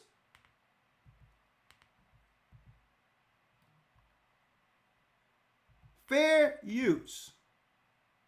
Hidden magnetic portals around the earth. We got a full lesson on portals in the academy, folks. A matter of fact, we may implement that in the next academy with the history on archaeology with finding the Ark of the Covenant, and we're going to add portals with it. Okay? The hidden magnetic portals around the earth. A favorite theme of science fiction is the portal, an extraordinary opening in space or time that connects travelers to distant realms. A good portal is a shortcut. Hold up. That does what? By Science at NASA. A favorite theme of science fiction is the portal, an extraordinary opening in space or time that connects travelers to distant realms. That connect travelers to distant realms. A good portal is a shortcut. It's a shortcut. You can go in one place and be in another place in an instant by walking through portal. This is NASA science, folks. Guide, a door into the unknown. If only they actually existed. It turns out that they do, sort of. And a NASA-funded researcher at the University of Iowa has figured out how to find them. We call them X-points, or electron diffusion regions, explains plasma physicist Jack Scudder. There go the devil who found the portals. Of the University of Iowa. They're places where the magnetic field of Earth connects to the magnetic field of the Sun, creating an uninterrupted path leading from our own planet to the Sun's atmosphere 93 million miles away. Observations by NASA's Themis spacecraft and Europe's cluster probes suggest that these magnetic portals open and close dozens of times each day. Fair use. They're typically located a few tens of thousands of kilometers from Earth, where the geomagnetic field meets the onrushing solar wind. Most portals are small and short-lived. Others are yawning, vast, and sustained. Energetic particles can flow through the openings, heating Earth's upper atmosphere, sparking geomagnetic storms, and igniting bright polar auroras. NASA is planning a mission called MMS, short for Magnetospheric Multiscale Mission, due to launch in 2014 to study the phenomenon. Did y'all know that they launched this in 2014, folks? We reported on this a long time ago. While they got people confused down here, what are they doing in outer space? Bristling with energetic particle detectors and magnetic sensors, the 4 spacecraft of MMS will spread out in Earth's magnetosphere and surround the portals to observe how they work. Just one problem: finding them. Magnetic portals are invisible, unstable, and elusive. They open and close without warning, and there are no signposts to guide us in, notes Scudder. Actually, there are signposts, and Scudder has found them. They found them, folks. They found the portals. They was able to unlock what was closed since Nimrod and the Tower of Babel. Portals form via the process of magnetic reconnection. Mingling lines of magnetic force from the Sun and Earth crisscross and join to create the openings. X-points are where the crisscross takes place. The sudden joining of magnetic fields can propel jets of charged particles from the X-point, creating an electron diffusion region. To learn how to pinpoint these events, Scudder looked at data from a space probe that orbited Earth more than 10 years ago. In the late 1990s, NASA's polar spacecraft spent years in Earth's magnetosphere, explains Fair Scudder, use. and it encountered many X-points during its mission. Because Polar carried sensors similar to those of MMS, Scudder decided to see how an X-point looked to Polar. Using Polar data, we have found 5 simple combinations of magnetic field and energetic particle measurements that tell us when we've come across an X-point or an electron diffusion region. A single spacecraft, properly instrumented, can make these measurements. This means that a single member of the MMS constellation, using the diagnostics, can find a portal and alert other members of the constellation. Mission planners long thought that MMS might have to spend a year or so learning to find portals before it could study them. Fair use. Scudder's work shortcuts the process. Now, look at this, folks. This is NASA. Look. When they set their nest among the stars, thence will I bring thee down. Going over the stars is why they have Space Force now, that they've found the science through computers on how to go out or in a portal when it opens. What the Hades are they doing out there? Their father, the devil, sent them out there. These are Luciferians seeking to fulfill the words of their father Lucifer in Isaiah 14, when he stated that he would go above the clouds and be like God, that he was going to the sides of the north and take the fight to heaven before heaven comes to earth. Allowing MMS to get to work without delay. It's a shortcut worthy of the best portals of fiction. Only this time, the portals are real. And with the new signposts, we know how to find them. We know how to For a find portal them. to more NASA Now, science Elder news, Lawyer, visit science. you see how the Most High says, the pride of their heart have deceived them? Mm-hmm. They're sitting here talking about, yeah, and we know how to find them now. Science.nasa.gov.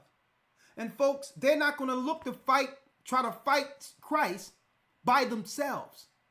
They have put the solution in people to utilize you, to be utilized, to actually be, I would say, moved to do their will in this war against what's coming out of space. It's all connected. It's all connected.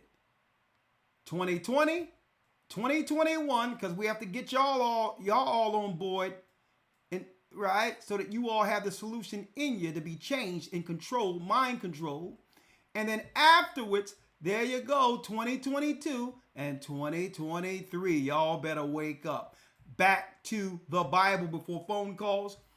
Though that when they set their nest among the stars, hit them, Elder Lawyer, hit them. Yes, Come on, sir. hit them with it. It says here, when thou set thy nest among the stars. Chapter and verse. The book of Obadiah 1 verse 4. Come on. Though thou exalt thyself as the eagle, and though thou set thy nest among the stars, thence will I bring thee down, saith the Lord. When they set their nest among the stars, Space Force. How many people out there is telling you what they're doing out there, folks? Keep your eyes to the sky. Stay focused. Don't let what's going on in this world distract you from what's coming. What's coming is for us.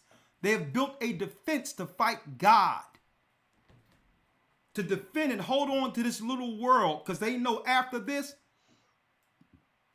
world that Esau has is all he will ever have going forward. And he's willing to fight to sustain it with his father, the one he served, Lucifer. Read that last piece, and we got two more scriptures, then open up the lines. Yes, sir. Though thou exalt thyself as, as the eagle, and though thou set thy nest among the stars, thence will I bring thee down, saith the Lord. And he says, that's when I will begin to bring you down. So it's a race for time, brothers and sisters. They know that the God of Israel is real. They know he's coming to save us. They know Christ is coming to save us down here. So they're working with their initiatives within the earth to get rid of us before that time. And at the same time, they're seeking to fight what's coming. So we'll be fools out here fighting one another and dealing with distractions on earth, knowing what the devil has planned against us. Focus. Elder Lloyd, let's get Amos 9 real quick. Two more precepts, then we'll open up the lines. Yes, sir. I mean, this broadcast won't be long at all. We're hitting it very effective. And after that, which is give you some time to think on everything that's coming. get with a church, get baptized, and guess what? Unite and plan under the Almighty together. Or fall as an individual out there by yourself with no help. Amos 9, Elder Lawyer, Amos 9 and 2. The book of Amos, chapter 9, verse 2. Though they dig into hell, thence shall my hand take them. Though they climb up to heaven, thence will I bring them down. Even though they climb up to heaven, Space Force, our God, the God of Israel, says, I'm going to bring them down. Though they climb into heaven with their Space Force, the Most High says, I'm going to bring you down. How many of you knew that the United States has a Space Force and what they're in preparation for? It's Bible prophecy. Why? They're doing the bid of their daddy. Who is their daddy? Elder Lawyer, let's go to Isaiah 14 and 12.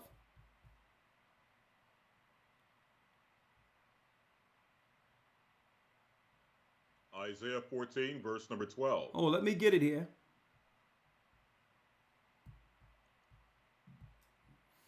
Isaiah 14 and 12. See, the prophets had all this spelled out.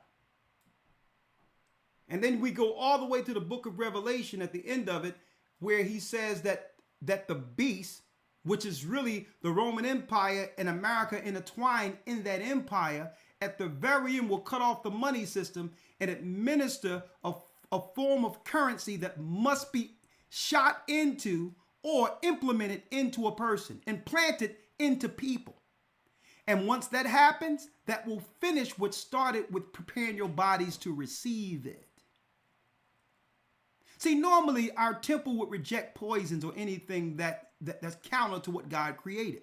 So they needed to get the body all prepped for the machines or for the chips that will finish what Satan started in the initiative. So they got all these people prepped for transhumanism, millions of them who will become a part of Satan's army to fight against our Lord and Savior. That's what's going on, folks. Isaiah 14, and he's going to be your daddy. And he was your daddy when you listened to what they were saying on the news instead of God. He's the principality and power of the air. He will convince you through his craft, through his hypnosis. That's your daddy. And by not listening to God, you made the devil your father. So now, destroying your temple with the stuff they're telling you, and now your temple have been prepped to receive the mark. And even if you think not to, if you're under the control, the technology that they put up under you, they put in you, guess what? You're going to fight even if you don't want to. Huh? Isaiah 14 and 12. Let's read it, Elder Lawyer. Isaiah 14, verse number 12. Come on. How art thou fallen from heaven, O Lucifer, son of the morning? Yep. How art thou cut down to the ground, which didst weaken the nations? For thou hast said in thine heart, I will ascend into heaven. I will do what? I will ascend into heaven. So he's doing this for his daddy. Turn the world against one another. Divide and conquer to make what? Mindless soldiers to be used by Satan against the God that most people in this earth claim to believe in. Or they claim they believe in. But when the rubber hits the road, when it's time for you to show your faith, the people capitulate and bow to their master, Lucifer. For thou hadst said in thine heart, what? I will ascend into heaven. I will exalt my throne above the stars of God. Read. I will sit also upon the mount of the congregation in the sides of the north. I will sit upon the mount of the congregation. That's what? That's heaven, folks. That's where the Most High God resides. They're seeking to take the fight to God right up under our noses. In the sides of the north, read.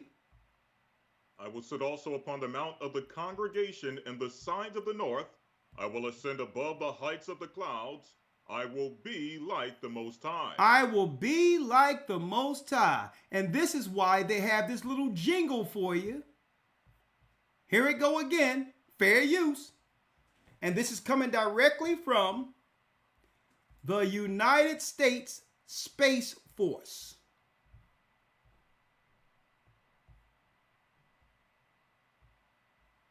I will be like the Most High. Fair use. We're the mighty watchful eye.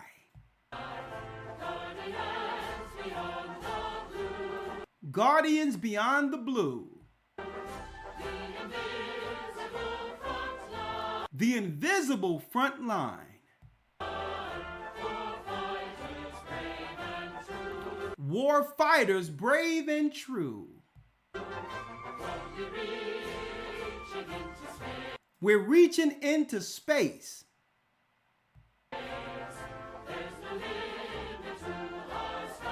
There's no limit to our sky.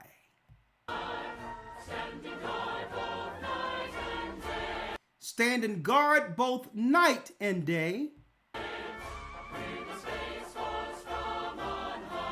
We're the Space Force from on high.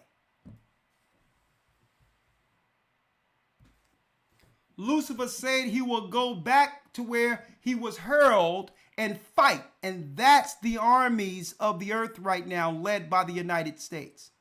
But the Most High say, when they set their nest among the stars, thence will he bring them down, saith the Lord. That means what? War must happen in the place that they planned this from. He must bring them down so that now the European powers would have to do what? They would have to regroup. And at that time, it will be Europe, America has fallen, and Europe will have 1 hour with the beast at the very end of this. Here it is. Here it is. Last but not least, Elder Lawyer, one more scripture. I'll go into this more during the weekend. Jeremiah 51 and 53. Jeremiah 51. Elder Lawyer, let's get it. Now we know he lose, because it tell you in Isaiah 14 that he shall be brought down to hell. So he lose, and the minions who have helped him will fall with their daddy Lucifer. Who are the children? Well, we know who the children are. Who's behind this? Their initiatives and Satan's program. When Christ says in Revelations 2:9 and 3:9, he says he know our works and tribulations and poverty, but we're rich. And you know the blasphemy of them which say they are Jays and are not, but are the synagogue of Satan. Even Christ called them out and says, ye are your father the devil, and the lust of your father ye will do. You were what? You were a murderer from the beginning, because you're seeking to murder your brother Jacob like Cain murdered Abel. He was talking to them. And y'all can't claim to be God's people, claiming to be upholding God's law, and you letting everything loose unlawful through your media, promoting evil, the letter group and all these others against children, when you have what? The power, the finances, and the influence through your media to actually promote morality. So that's how we know you're the devil.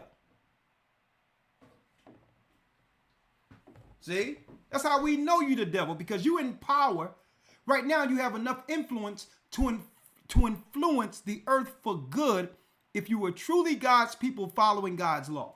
You have enough power and influence to use your media to uphold the laws given to Moses. That's how we know you are a liar like Christ said you were. Last but not least, Jeremiah 51 and 53. Elder Lawyer, let me get it. Right now, you're muted, Elder Lawyer. All right, Salakia. Jeremiah 51, verse number 53 says, though Babylon should mount up to heaven. Though what? Though Babylon should mount up to heaven. Though Babylon shall mount up to heaven. Space Force. And we know America is the daughter of Babylon. Though Babylon should mount up to heaven. Come on. And though she should fortify the height of her strength, yet from me shall spoilers come unto her, saith the Lord. But spoilers shall come unto her and destroy her. And the spoilers will begin when they begin that war with Iran. And they have to do the Iranian war because that's the only country that haven't come all the way under the order over in the Middle East. Once that war is real time, and we're not talking about the Ukraine Russian war, because as far as I'm concerned, that's more political than anything. The war we have to really concentrate on, not the war that's actually depleting the treasury of America, allegedly intentionally, is the Iran war.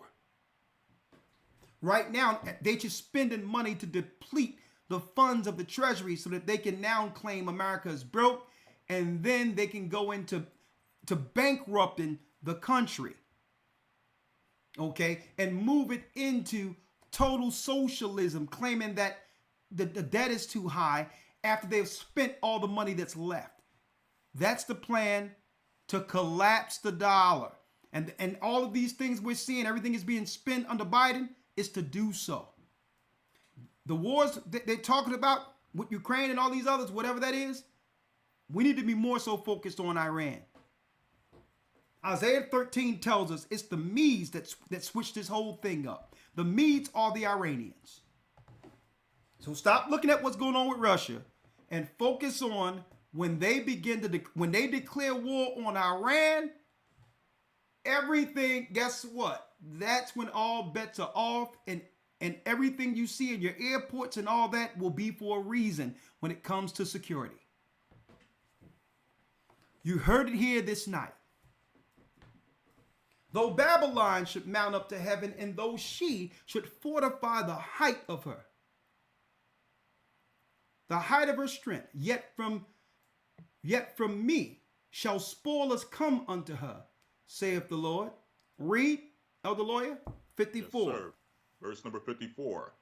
A sound of a cry cometh from Babylon, and great destruction from the land of the Chaldean.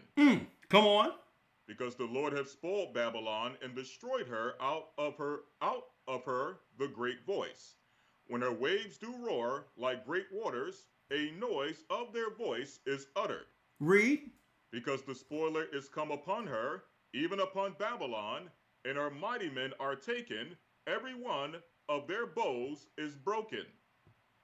For the Lord God of recompenses shall surely requite. Requite, folks. And there you go. There you go. What is the United States plans in outer space? You heard it here first. You heard it here first. It's time to come fully under the hedge of the Almighty and work together under Christ's Spirit. Okay? It's really time to shun the naysayers if they aren't working within what's going on. We ought to shun them and let them know, listen, go ahead with all that. Because the real work, we're going to know who's doing the real work when there's no more podcasts, when there's no more broadcasts. How much work did you do on the outside of your computer that will sustain you to the coming of our Lord and Savior? That's when you're going to know who was doing work in front of a camera or when the camera was off. With that, elder lawyer, hold tight. Let me open up the lines. Now we know what the United States plans to do in outer space. So what are we going to do about it? Are we going to sit and fight one another and deal with things of no consequence that doesn't gain anything? Or are we going to come together under Christ in preparation for what's to come? For those who missed it, that's right. I will say this real quick before segueing over. The first news article that was read from CBS, for those who missed it. Senators issued satellite phones, offered demonstrations on an upgraded security devices. 50 senators have been issued satellite phones for emergency communication. So what do you mean? Have someone told them that there'll be need for an emergency communication? What are they planning? Well, it tells us here what they fear. In testimony before the Senate Appropriations Committee last month, Senate Sergeant at Arms Karen Gibson said satellite communications is being deployed to ensure redundant and secure means of communication during a disruptive event. So something is coming, folks, that's going to knock out communications. This is what they're talking about. This is not alleged. This is CBS News. Gibson said the phones are a security backstop in the case of an emergency that takes out communications in part of America.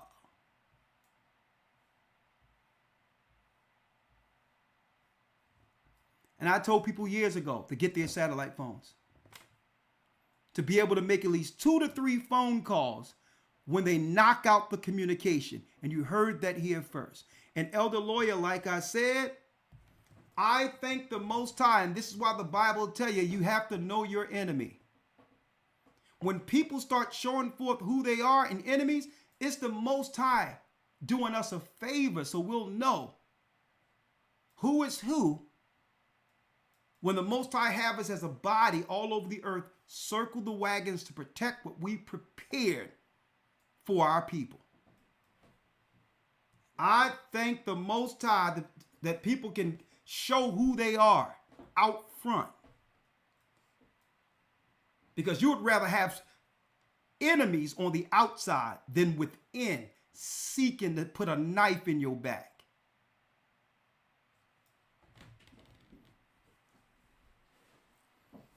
I thank the Most High because everything we're talking about is happening. And I pray that the Most High preserve us through these times. We talked about it. We've been prophesying about it so long. It will be a shame if we don't make it through the times that we warned the people of. But I believe that if we stay headstrong under the Spirit and finish what we started, Christ will guide us as he has done since the beginning. Since Elder Lawyer, me and you sitting up there 16th and Style in an old little small, church, 15th and Styles, North Philadelphia, in the heart of the ghetto. Mm-hmm. Remember that? Yes, sir. And look how far the Most High have taken us since that point. And you know what? The journey has just begun. We're still on that journey. That's right. Around the world, and eventually it'll be out of here again for the last time. But no one can claim they weren't warned. And right now, there's no time, brothers and sisters, for you to be distracted, for people to try to throw some negative aspersions, to have you doubt, so that you can be on the sideline in a time where you're going to need us as your family. And we're going to need you. Don't fall for the mess out there. 515-605-9327. Okay, let's open up the lines.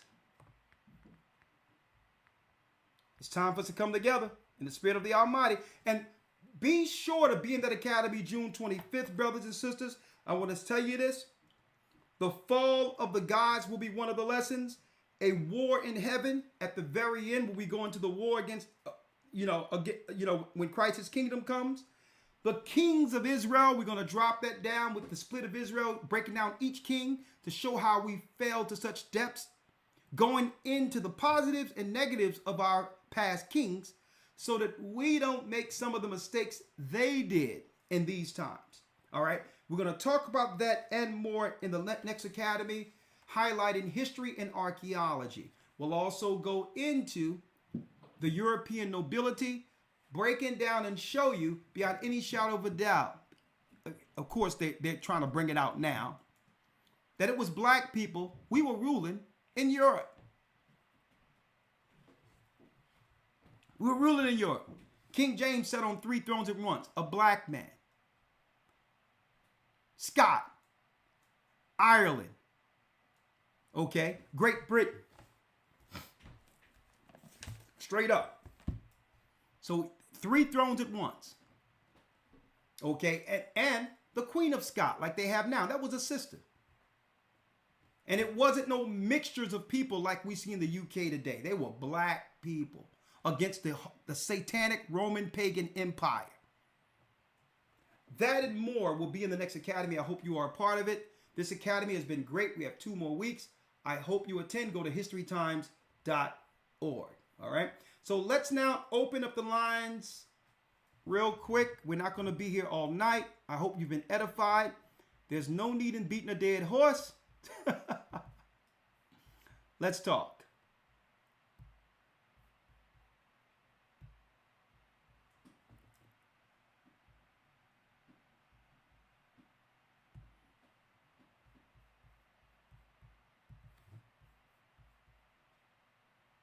Let's talk. Hold on. Hold on, other lawyer. Let me get it in here. Yes, sir. 1 second. We'll take a few calls and then we'll wish you all Godspeed. Here. Right now.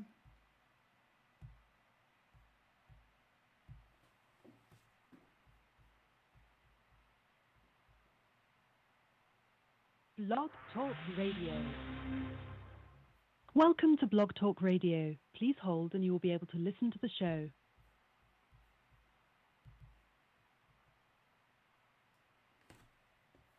And thank you, Elder Ramar. And Elder Ramar helped put together the lesson we did last Sabbath. What a groundbreaking lesson. It was actually in the same vein of what I was about to talk about. And he had all those things lined up along some of the scriptures I put together. It was absolutely eye-opening that he was dealing with that particular lesson even before the chaos tried to attack. But, that stuff rolls right off of us. All right? That's nothing. Believe me. 515-605-9327. Cora has a comment. Yes, Elder. I watched the interview, and when you opened up the tonight with the this, and you made mention of the fact that about people going off and doing things this way, and I was just brought to mind. I was surprised, and who it came from, the remark about don't do any more, just don't do any more academies, don't buy any more calendars and stuff like that. And it really shocked me that that came out. But we have, like I said, we definitely need the academy. And we need the calendars. We'd be cutting off our nose to spite our face. Hey, we did. Sister, let me make it clear. Yeah. All due respect to that, I have to correct you on something. Okay? Oh, okay. Don't look at that madness, because that's what it is. If you ever see someone, let me tell you, if you ever see someone making an accusation without the people that they're talking about present, the interviewer and the interviewee is of the devil. That's it on that. So you shouldn't subjugate yourself to that, and I'm going to tell you why. Because did it make you feel encouraged towards the kingdom after seeing that, or did it weigh you negatively? Well, I put it this way. It was an interview that I would not show to those that I'm trying to bring into the truth. That's not my question. Like tonight when we brought something forth, every time we bring something forth with the word of God, does it encourage you to do more and stay grounded with Christ? Yeah. Exactly. So if you're listening to something that will tell you to do the reverse and not to support it, it'll leave you heavy and dark like those who are delivering the madness. So the best thing to do, because they're looking for attention, don't give it attention. Let it dry up and be what it is, nothing, because that's what it is. It's okay. Yeah. And not only that, the judgment comes from one's own mouth. Everything they're trying to do to another person and put it out there is usually what happens to them. You don't sister, don't entertain it. That person is not a part of anything we're dealing with. So ignore him, and he'll go away. Okay? Okay. All right. Right. Thank you. Okay. Bless you. Okay. So 414 area code. Shalom, Carol. How are you? Hello. How are you? I am elated. My name is Carol. I called last week and I spoke with Elder Lawyer. Yes. And shalom to you guys. Shalom, sister. How are you doing? Can you hear me? We can hear you well. Hello? Yes. Okay. I just want to say I am in tears right now. My heart it's just filled with so much joy. What's the joy about? What's the joy about? Most High and His Son and the Holy Spirit is real. Oh, yeah. And I've been with you, listening to you guys since 2014. Look at that. And I have done 5 academies. Thank you. And I called last week in reference to trying to get to Chicago because I live in Milwaukee. And I thank you so much, Elder Lawyer. Chicago Elder reached out to me today, and I do have someone that would pick me up on Saturday, taking me to Chicago. Hold up. I gotta give you a round of applause for that. And I just want to thank you. And I've been praying for this. Even if I had to take the bus or train, I was going to make it there. But God, He already had a plan for me. And I thank you guys. We thank you, sister. I am just so elated because I know this is where He wants me to be, with this body. Yes. Because I've learned so much from the years I've been with you guys that I've learned in my whole entire life. And I'm 62 years old. And I thank you, and I pray that you guys continue in the work. Continue doing what you're doing. And I thank you guys. I love you. Thank you. Shalom. Shalom. I'm going to place you on hold. Now, an elder lawyer. Yes, sir. It's not that is what this is all about. That's what it's all about. Simple and plain. That's what it's all about. And you know what is deep is that only the devil out there would want to take the joy that happens with this woman who's 60-something years old and never heard the truth and finally have received everything she prayed for. Throughout all of her life, she found it in this work. And only the devil would take one instance or something that they think is an instance to try to cast negative aspersions on something that have helped so many people. Only the devil would do that. Right. And when people are like that, they would have been better off if she didn't have the truth and didn't support the church so that others can find the truth. It would satisfy these people if others stayed in darkness, dwindling in madness alone, with all the good the church does. And the Bible says at the very end that you have people where good is evil spoken of. where they can't see anything good out of something that even helped them and their family. Selfish and evil. Next call. 216 area code. Shalom, Elder. What's happy, Cappy? It sounds like we have the sax player on the line. Yeah, that was something else in Dallas, man. You should have came. Oh, we had a beautiful time with TDK now. I heard about it, but man. I'm that was something else. But let me tell you real quick, brother. We have a brother who just in Philadelphia, serious bass player and guitar player who was just baptized in the Philadelphia church. That's great, man. Let me tell you, brother, I'm bringing it all together. We're going to have a choir along with the band here in Philadelphia, a mob. All of us going to bring this together, and we're going to bring the mission of Christ through music throughout the earth and teach the truth in the midst of it. And I hope you're a part of that when it happens. All praises. I'm gonna be a part of it. I'm ready, man. All right. When I went in that church, man, I was about to do the Blues Brothers jumping in the air and stuff in Dallas, man, with Sister Rebecca and Terrence and Bishop Azan, man. It was something else, man. It was special. It was Passover 2, part 2. What you say? I said it was like Passover part 2. Oh, okay. Part 2. Did y'all record it? It was something else. Yeah, they recorded it. Okay. Hopefully he can man. send. Yeah. It was beautiful, man.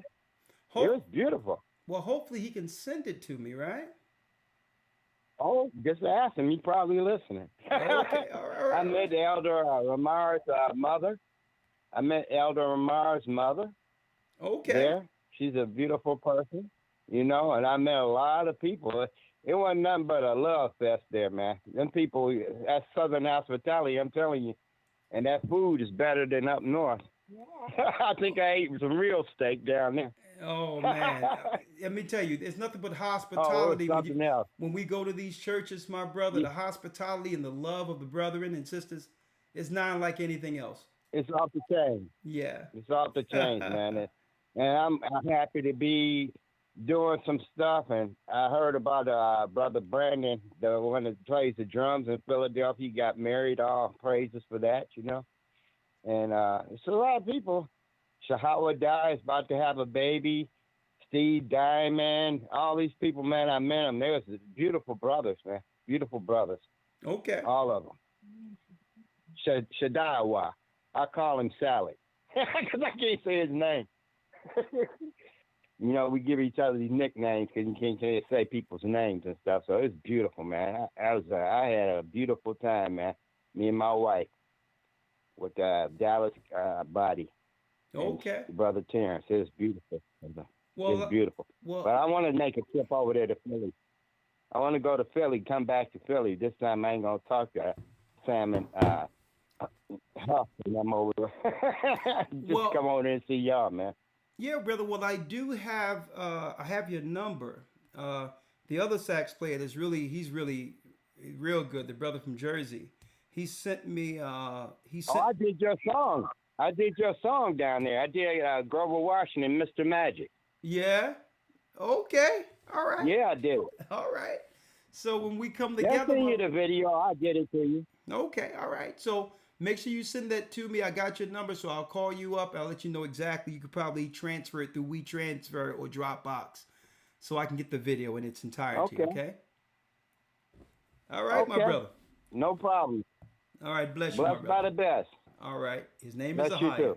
Thank you. Bye-bye. AHAYAH. Yeah. All right. Shalom. Tracy has a comment. Hi, how are you? I'm doing well. Yourself? Do you remember maybe a month ago I called in and I wanted to know what your head dressing was called? Mitri. And you said it was called a mitri? Yeah. And you spelled it Mitre, right? Yes. Have you when you board Google, not Google, go to YouTube and type in. Oh, first of all, now why do you wear that hat so you can receive God? Oh no, it doesn't. receive anything. It's a headdress that the priest wore. Okay, but the opening and versus it being closed, what was that for? Oh, because the reason why we have an opening there so that we can't have the crown of our head covered, because it says not to cover our head. And is there a reason not to cover it? It tells us we dishonor Christ if we do so. Oh, okay. Yeah. There's I thought it meant something else. I thought it was receiving something, because when I started looking up the Mitri, there's a thing on the internet called the Mitri Attack Framework. Yeah. What and about you're talking about all this outer space.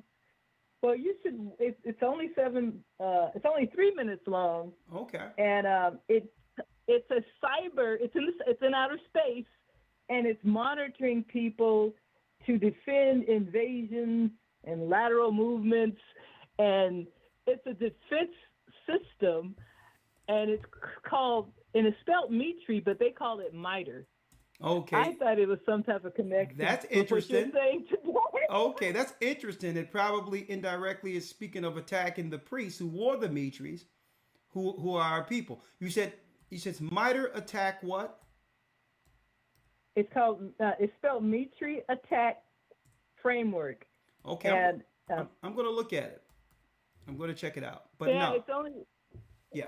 Yeah, it's only 3 minutes long, and I thought it had something because you were talking about the devil and all that stuff, and I'm like, I wonder why it's named that. You know what I mean? Spelt like the head dressing that you guys wear, but I guess not. But there's a cyber attack system out in the Space Force, monitoring everybody and monitoring the best way to attack people before they can attack you. It's crazy, but that's what it's called. All right, that's all. I thought it was a connection since you were talking all that space stuff, but you have a great day. Well, thank you. Maybe there's a connection. I'll look into it. I appreciate you giving us that tip. I'll look into it. If there's something to it, I'll let you know, okay? Okay. Bye-bye. All right. Bye-bye. Thank you. Interesting. Malcolm has a comment, right? Can you hear? Yes, I'm here. Elder, Sure. how you doing? I'm doing well. Yourself? Great. I got two real quick comments on the topic at hand tonight. Okay. The first one was, it's ironic that today I was listening to a former FBI agent. His name is John DeSasos and Dr. Michael Sallin. Okay. It's a very interesting conversation that they had. And when I saw your thumbnail, I was like, wow, this is just confirmation. But this former FBI agent was talking about Project Bluebeam and how that the major governments of the earth are setting up, it's called unidentified aerial phenomenons, to attack major cities, not just in America, but across the world. And he also said that they're going to do a coming of Christ with Buddha, with the Project Bluebeam, and Buddha and Christ will be telling the people to serve the fallen angels.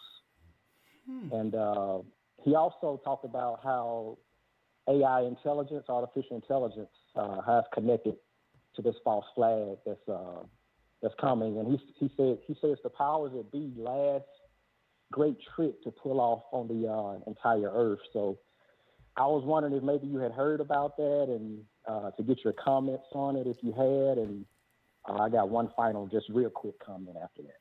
I did hear about that they were using holograms initially through showing what happened with Tupac and Michael Jackson holograms as a precursor of using a blue beam in space to simulate a second coming, or to have it where the Gentiles can worship their gods through holograms and control people that way. I don't know if that's a plan in particular from the government to do so, but I wouldn't be surprised if they did it. If they've done so, especially after seeing how people are so easily controlled through media and others to actually do things through fear. So it wouldn't be nothing to say if those who worship Buddhists or Mary or whatever to have apparitions come before them in order to coax people into following these anomalous directions that they would claim was a spiritual phenomenon. So, and this is why that's why I think that Christ said, "Many false Christs shall come." And if one say that I'm in a desert, don't go there. Or if they say I did this, don't follow them. Obviously, it was showing forth in prophecy that the world powers would try to mimic that to some degree. So I wouldn't be surprised if they were to do things like that, is what I'm telling you in a nutshell. It wouldn't surprise me at all. Right. Okay. And my last comment is, you know, if you've conquered, if you think about it, if you've conquered the whole earth, you know, Esau has conquered North and South America, you know, Africa, all the European countries, Antarctica. You know, the next thing to conquer really is space. So it's really not a surprise that they're kind of thinking the way that they're thinking, because they've already conquered the whole earth. But you know, I think they're going to get a rude awakening for, you know, the things that they're trying to do. And I'll yield with that. I appreciate you. Well, thank you, my brother. Hey, stay focused, stay locked in. Hey, because believe me, a lot of what we're talking about right now, brothers and sisters, when it happens, you want to be able to recall that these particular lessons came across your ears in these times, you know, in preparation for what to do. So what I'm telling you, I'm saying, just stay focused, stay locked in. All right. Don't be dissuaded or misdirected. The truth is here. Okay. Yes, sir. Appreciate you. I appreciate you, Brother Malcolm.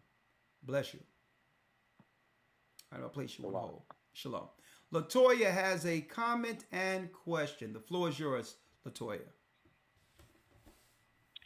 Yes, shalom, elders. Shalom, sister. How are you this evening? Blessed by the best, and his name is AHAYAH.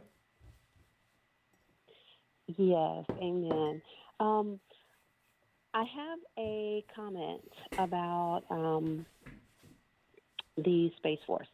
Okay. Well, actually, I wanted to answer your question. You asked if anybody knew about Space Force, and the answer is yes. The former president, Trump, couldn't shut up about it. He talked about it all the time.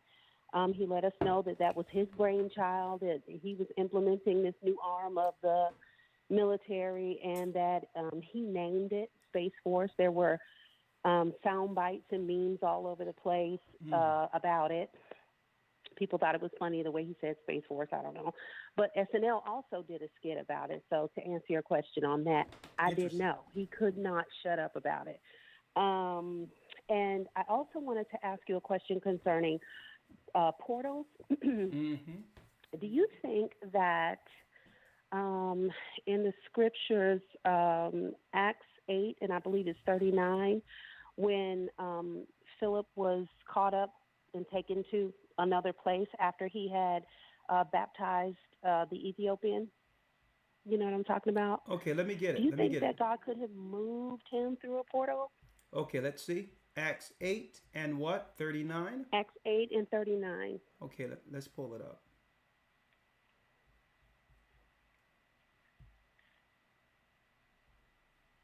It reads, "And when they were come up out of the water, the Spirit of the Lord caught away Philip, that the eunuch saw him no more." Absolutely. That's an instance of him being moved through a time portal into another place. So he didn't have to travel.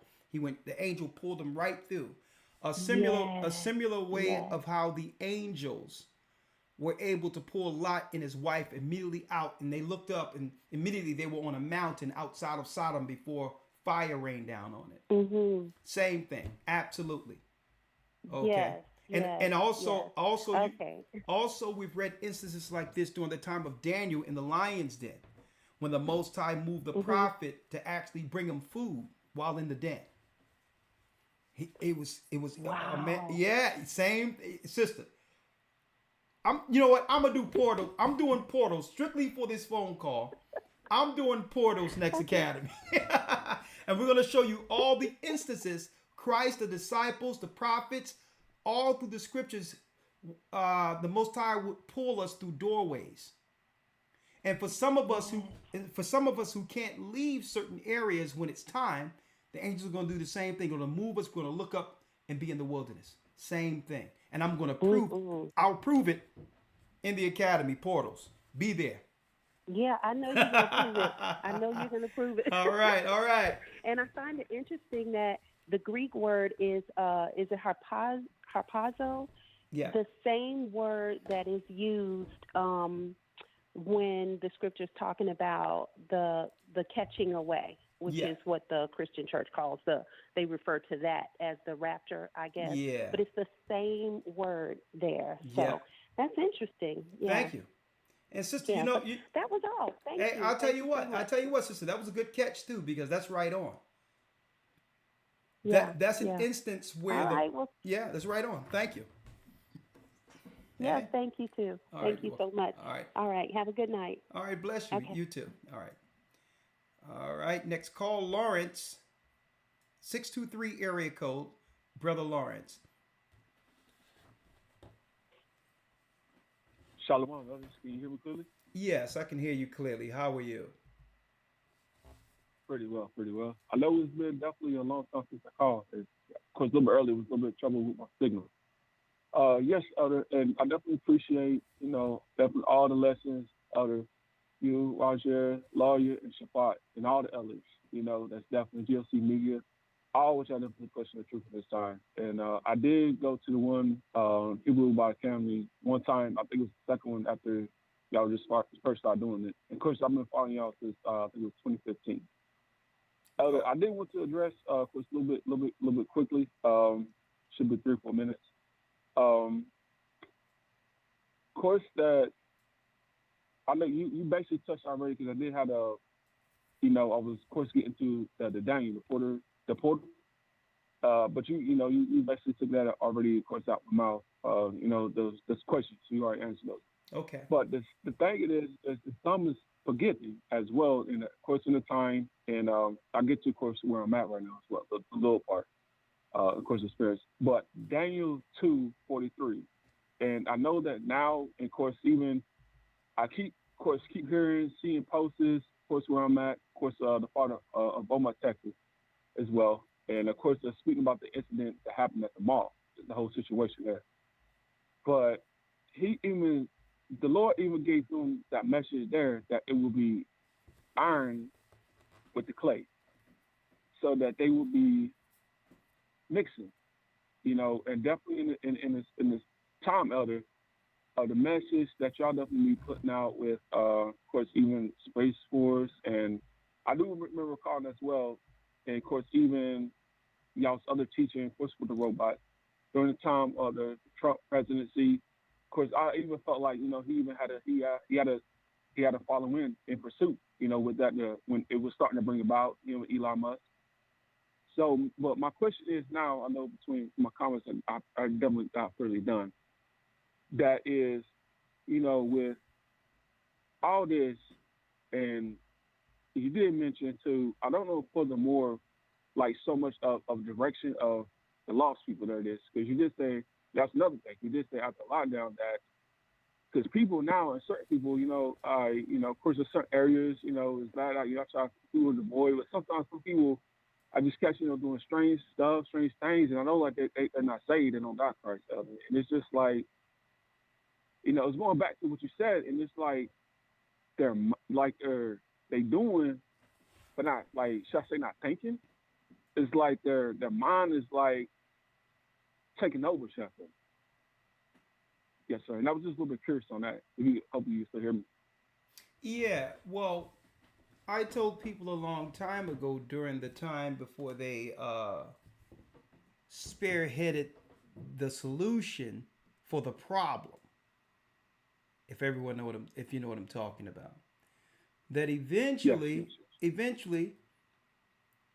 allegedly, there could be some form of low-level mind control that could trigger people's emotions under certain instances, especially if they are upset, over emotional, in conflict, that they'll be able to do certain things to heighten that moment that would lead to injury or even worse, fatality.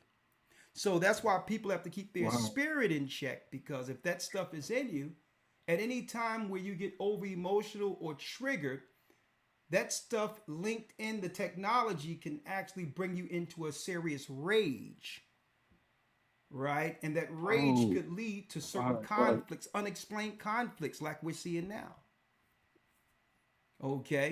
So when you go into the Daniel 4:23, and that is a good pickup, and we talked about that before, where it talks about, whereas they saw as iron mixed with miry clay. When people do the research, it's really speaking of when you deal with the Gentiles, the Roman Empire, bringing forth the spirit of Nephilim on earth again, like it was before the flood, mixing what? People who's made out of the earth with metals, right? Transhumanism. That's refreshing. Exactly. Now, what people don't realize, a lot of some of these things that people are volunteering their children and others to have liquid metals in it, prepping the body, changing our initial form into not just clay, but iron also. And it won't be too long before, with a chip, right? You put a chip in that person, and that's synonymous to a cyborg, where you're now connected with the machine, controlled by the machine.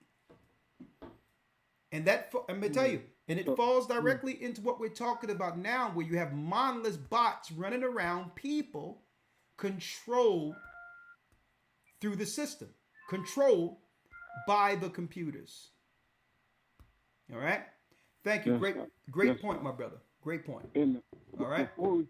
Thanks, Elder. Before we finish, I just want to touch on these two. And of course, 3, I know that the body in Houston, it should be reaching out. Of course, in the school, and we're starting the summer semester into the fall, which will be coming as well. So we'll be reaching out. And I know the transportation is a little hard right now, so definitely, something to get settled on that, definitely on that side.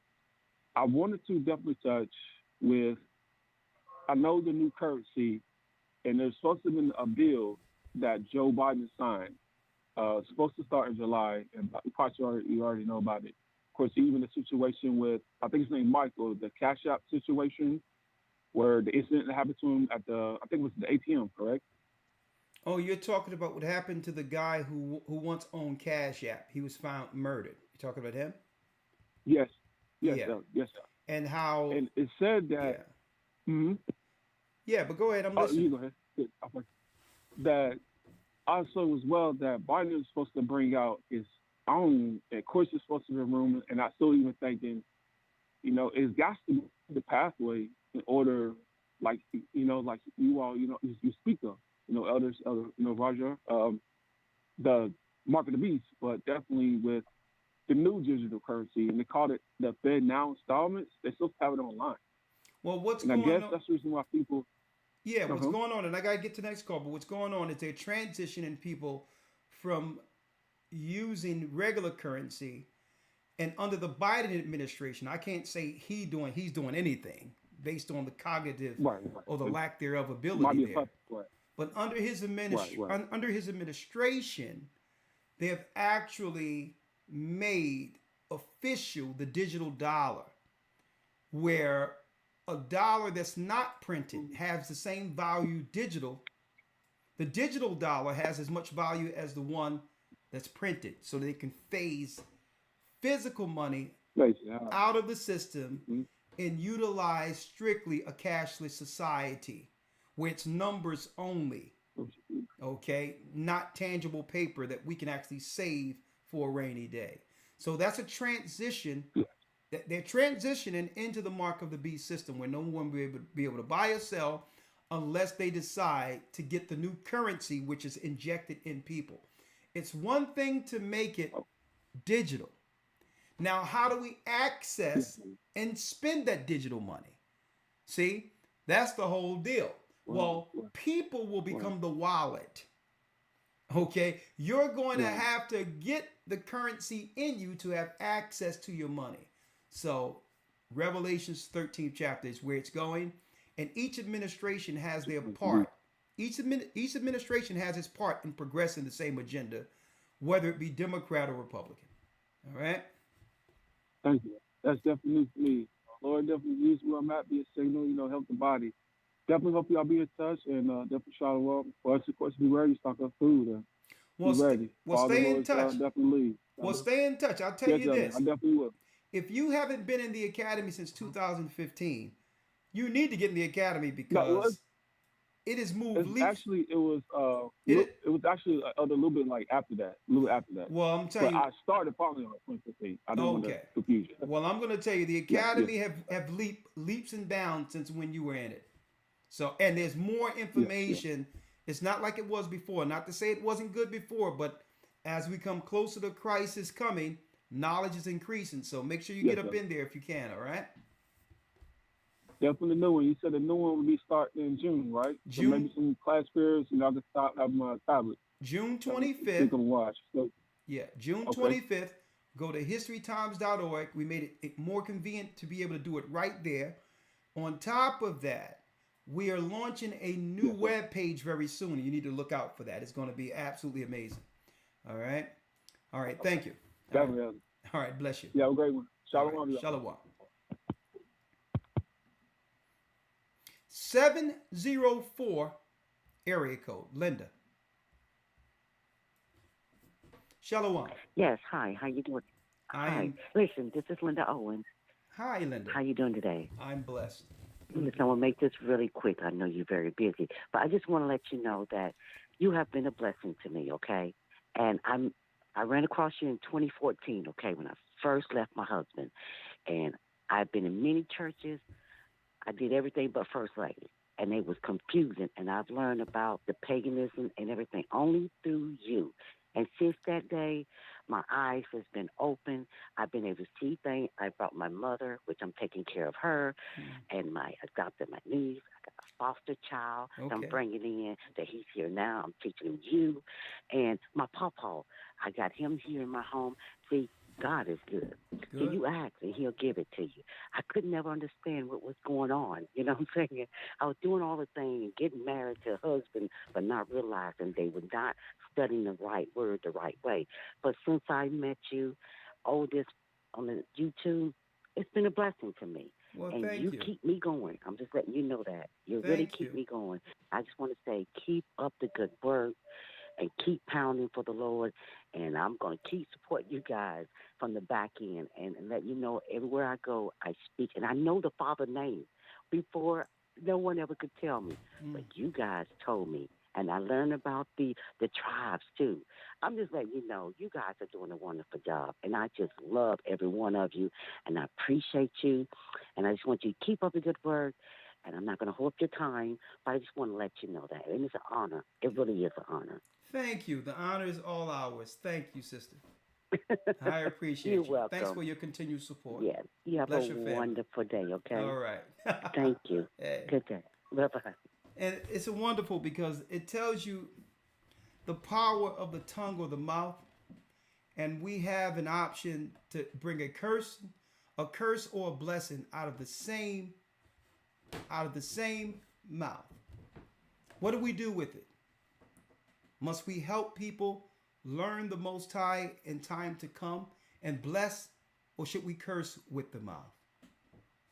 Okay, so to hear what comes out of those who appreciate the work, you know what I mean? I'll tell you right now, I'm humbled. I thank you. All praises be to the Most High. And guess what? We were called to do it, and we'll finish. Man didn't call us to this. Christ did. Thank you, sister. I appreciate you. And it's good to know that there's people out there who appreciate the work. Thank you. And she said, listen, it's not just a blessing for her, but her whole family. See, and these are the encouraging words that that gives us confirmation from the heavens, right? That regardless of the negative that comes, I'm going to tell you right now, regardless of the attacks that try to stop the work, the Most High confirmed continually in you all. He confirmed in us because what? He confirmed through you to give us the strength to continue for others. And we really appreciate it. Thank you. Prisdy has a comment. Hello. How are you doing, Prisdy? Hi, I'm fine, thanks. How are you? I'm doing well. It sounds like a UK accent there.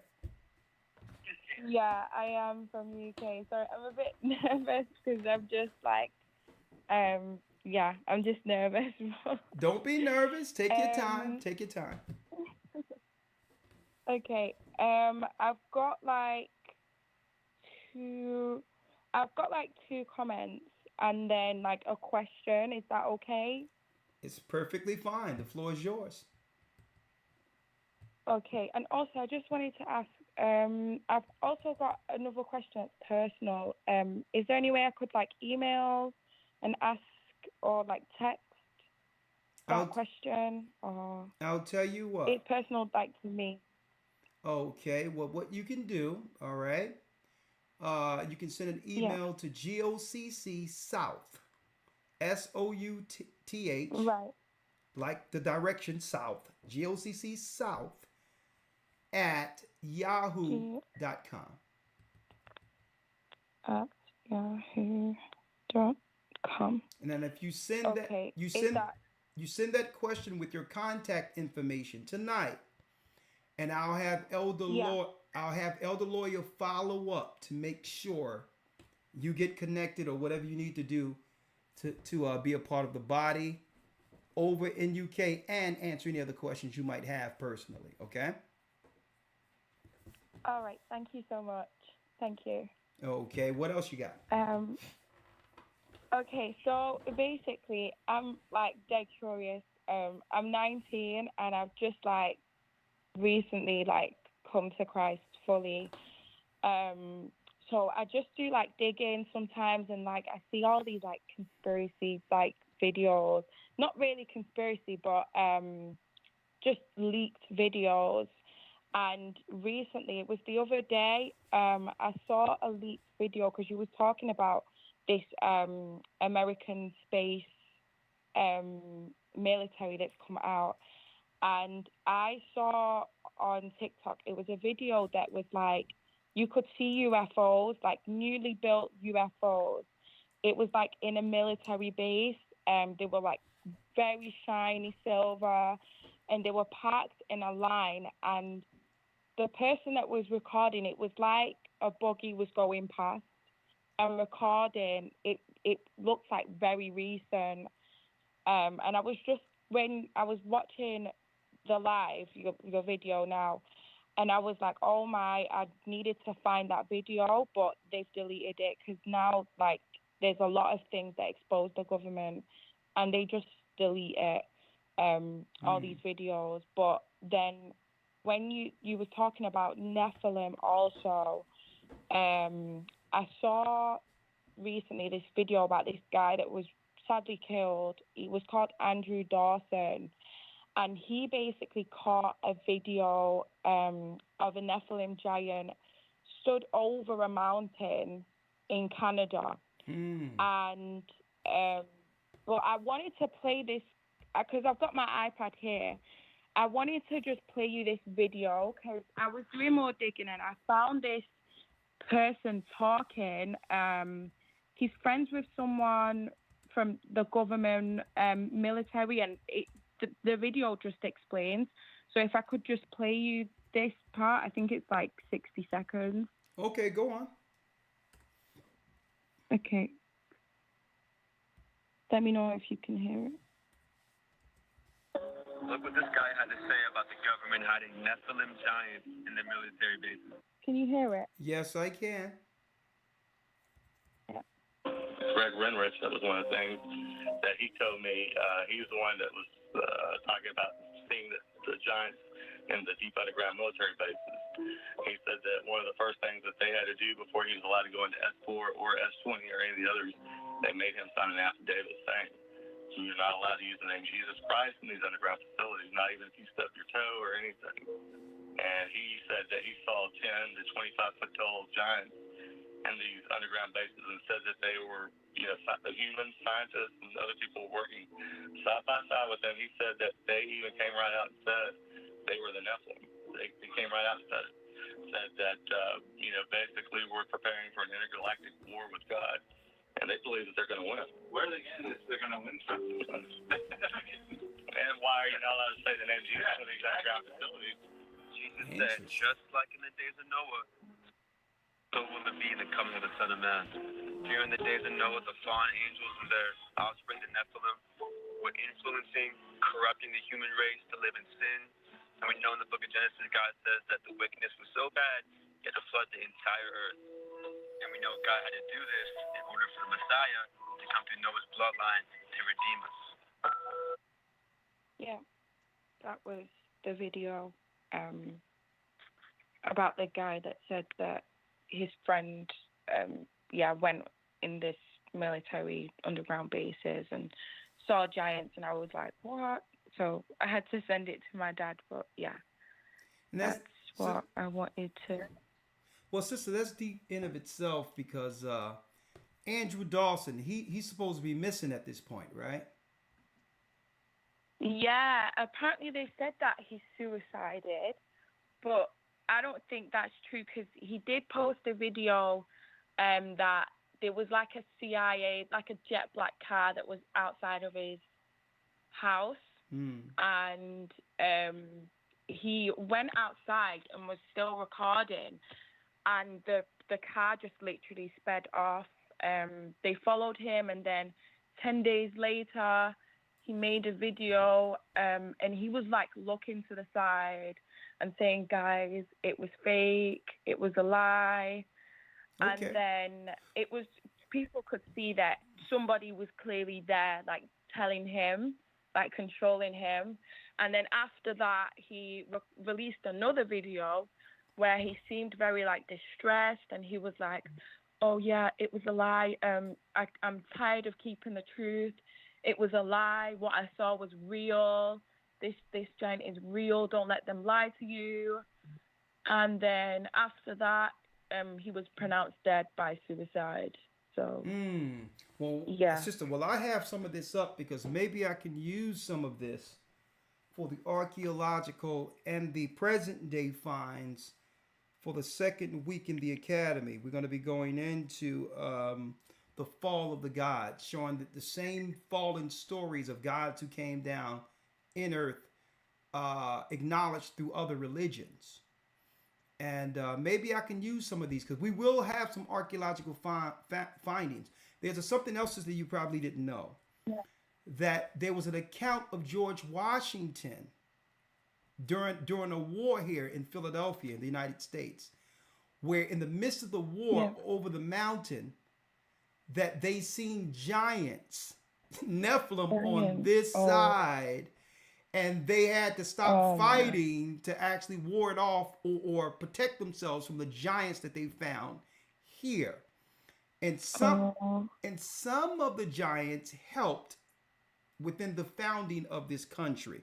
Now, I know a lot of people talk about the conspiracy side of this, but I have proof. Yeah. I have proof from the Masonic, one of the oldest Masonic temples here in Philadelphia, that the chair in the Mason Hall is so big that a human couldn't sit in it.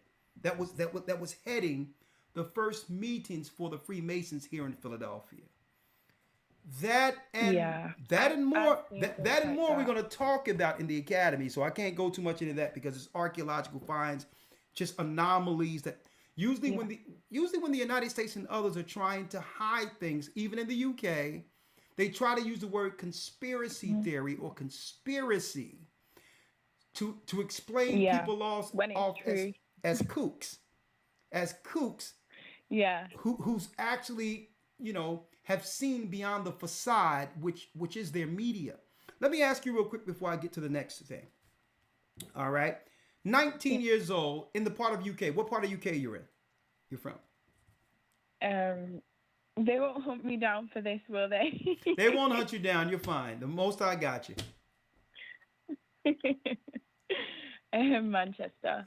Manchester. Yeah, we lived in Manchester for a while, and we have a church in Manchester actually. So. Do you? Yes, I've been like looking we to have go to a church, but sister, we have a church in Manchester. Absolutely. You'll be there. A matter of fact, once you send the email, you'll be with the body, strong body in Manchester. You'll be there this Sabbath. That's great. Yeah, I will be there this Sabbath. This Saturday. That Saturday. Yeah, that's Friday sundown to Saturday sundown. So Sabbath service. The brothers and sisters will make sure that you'll be there. It's interesting. It's interesting in of itself that a 19-year-old young lady would be interested in these days, these times, in what the world would call conspiracy, and being able to tie two and two together. Yeah. What in general would have you be looking into these things at the age of 19? I mean, I don't know. I feel like you just see like a lot of things happening on this earth, especially like in America. My dad also, he follows you guys, and he was always like telling me, because I don't feel like we call it conspiracy, but it is truth, like, but they just want to dilute it and diet it down. But whatever leads us close, it's just proof that God exists.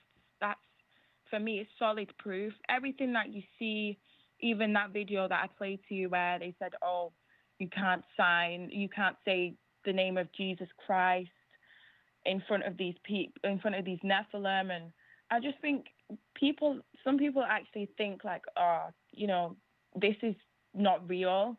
And sometimes when I even like talk to like friends and tell them, yeah, like this is real, or I say mermaids, sirens are real, they like look at me and laugh at me, but no, I do believe that it's real things. It's just things that you need to know to protect yourself. Well, did you know mermaids and sirens?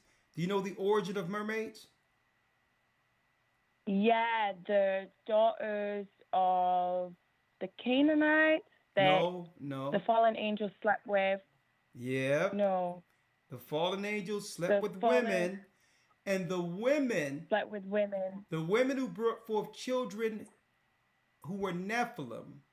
They were cursed. They were cursed. They were cursed at death, before death, and had to go into the waters and became sirens to be judged at the very end. They're what's called mermaids. And those women are being worshipped through the symbol we see on Starbucks. On Starbucks, yeah. Yes. So, hey, you don't have to say nothing else. Send your email. Make sure you and your father come. Okay. Welcome to the real war. Yeah. Welcome to the real war. Your eyes are open. Bless you. All right. Bless you too. All right. Bless you. Thank you. Look at that. See, that's what the work. Hey, lawyer, where you at? Where you at, lawyer? I'm here. That's what it's all about, right? 19 Yes, 19 years old. Look at this. You see why the devil tried to attack every time out of nowhere, right? 214 area code. Amaya has a comment. Hello, Shalom, Elder. Shalom, Amaya. How are you? I am blessed. All right. This is the subject I've been waiting on. Oh, you was waiting for this one, I huh? live here in Dallas. Okay. I was. Because I actually do pay attention to the sky, and I pay attention to all the changes and everything. And I've actually, started even documenting all the changes. And so when you mentioned that fallen star you saw, I was like, wow, I see many of them. And not only just fallen, but they're on the ground level. So many of them. And they've multiplied over I'll say since February, they have multiplied more and more and more. and you can't see it really well with your naked eye unless you are used to looking at it. Like I look at it all the time, so I can tell where they're at and how they're spread out. But it's amazing how much is going on in the skies in Dallas. But real quick, I wanted to say this, that so much is going on in the skies in Dallas that I caught a lot of things on my own camera. But it's like if you don't have a really, really good camera, you don't get to see it the way I see it. So I wanted to go and look at one of the cameras that they show 24 hours a day of the city. Well, last year when I tried to do that, they had the cameras turned off. One camera was disabled and another camera was turned off. And I thought it was really, really odd that our city, we can't see the 24-hour stuff going on. And as I pondered on that, I started seeing a whole lot of activity with cloaking of vehicles in the sky, even at nighttime, vehicles that you would never imagine seeing in these skies is unbelievable. So it's definitely something going on, and it's actually speeding up in Dallas, at least in Dallas. Yeah. Well, sister, what I seen the night going into first fruits, I've never seen it like that before. It was like, it had to be like 4:30 in the morning. Everything else was dark. And this big light just came out into view. And you can almost make it out, and you can see like wings behind it and everything coming down, a bright light. And I'm just sitting there looking at it. Like silver? Yeah. Like silver? Yeah. I've never seen it like that before. Not this close. And it goes into the Bible. See, but really, this is what happens, because in the morning, when the angels come into view, when they come into our realm, before the sun come up, they are around the waters. So usually if you're in a place where there's near water someplace, dark, it's dark, dense dark in the morning, you'll see them coming into our realm. You'll see them coming into our realm. So I can't say that these were fallen angels. Yeah, but you can see them. Absolutely. Well, see, I'm a lot late, so when I do these, when I watch them, I go on top of a building.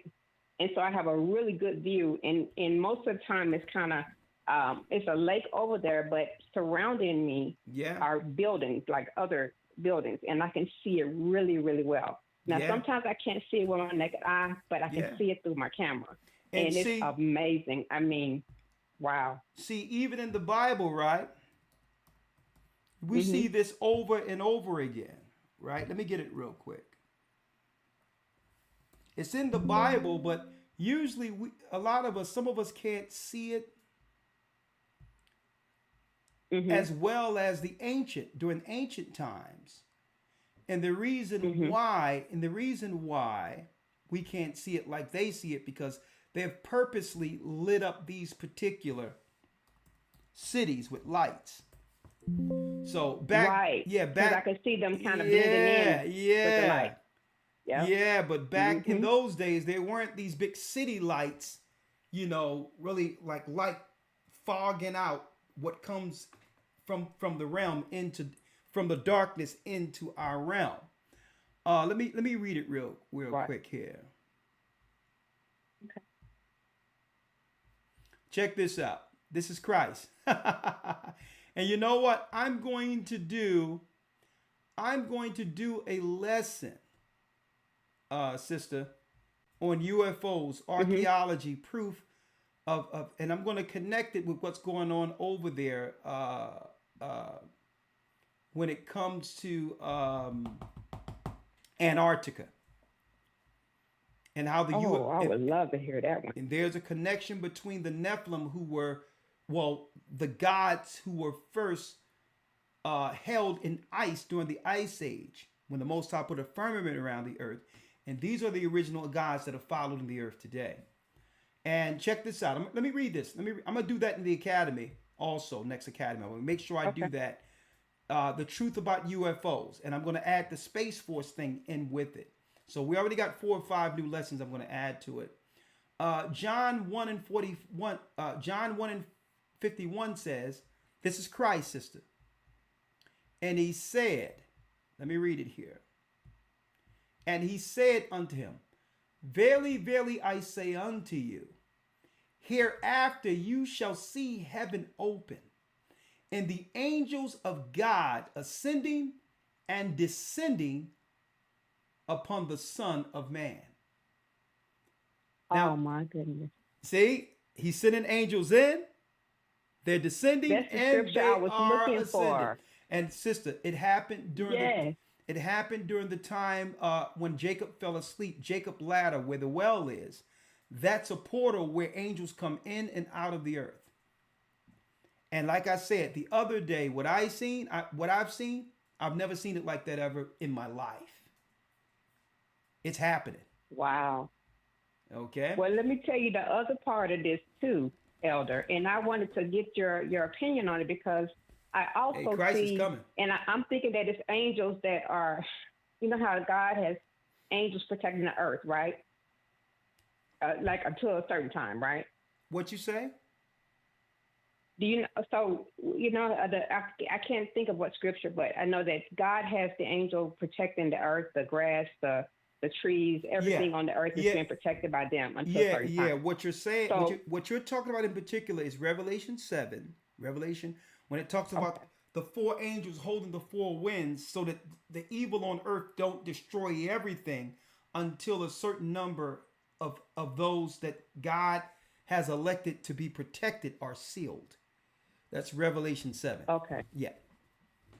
So what I see and what I've been seeing is that there is, like, I've documented where there is a certain type of, there's darkness that covers it. Like I always look at buildings and I look at surrounding areas, but there is like a dark, call it, I'll say a mold or a fungus. That's what it looks like.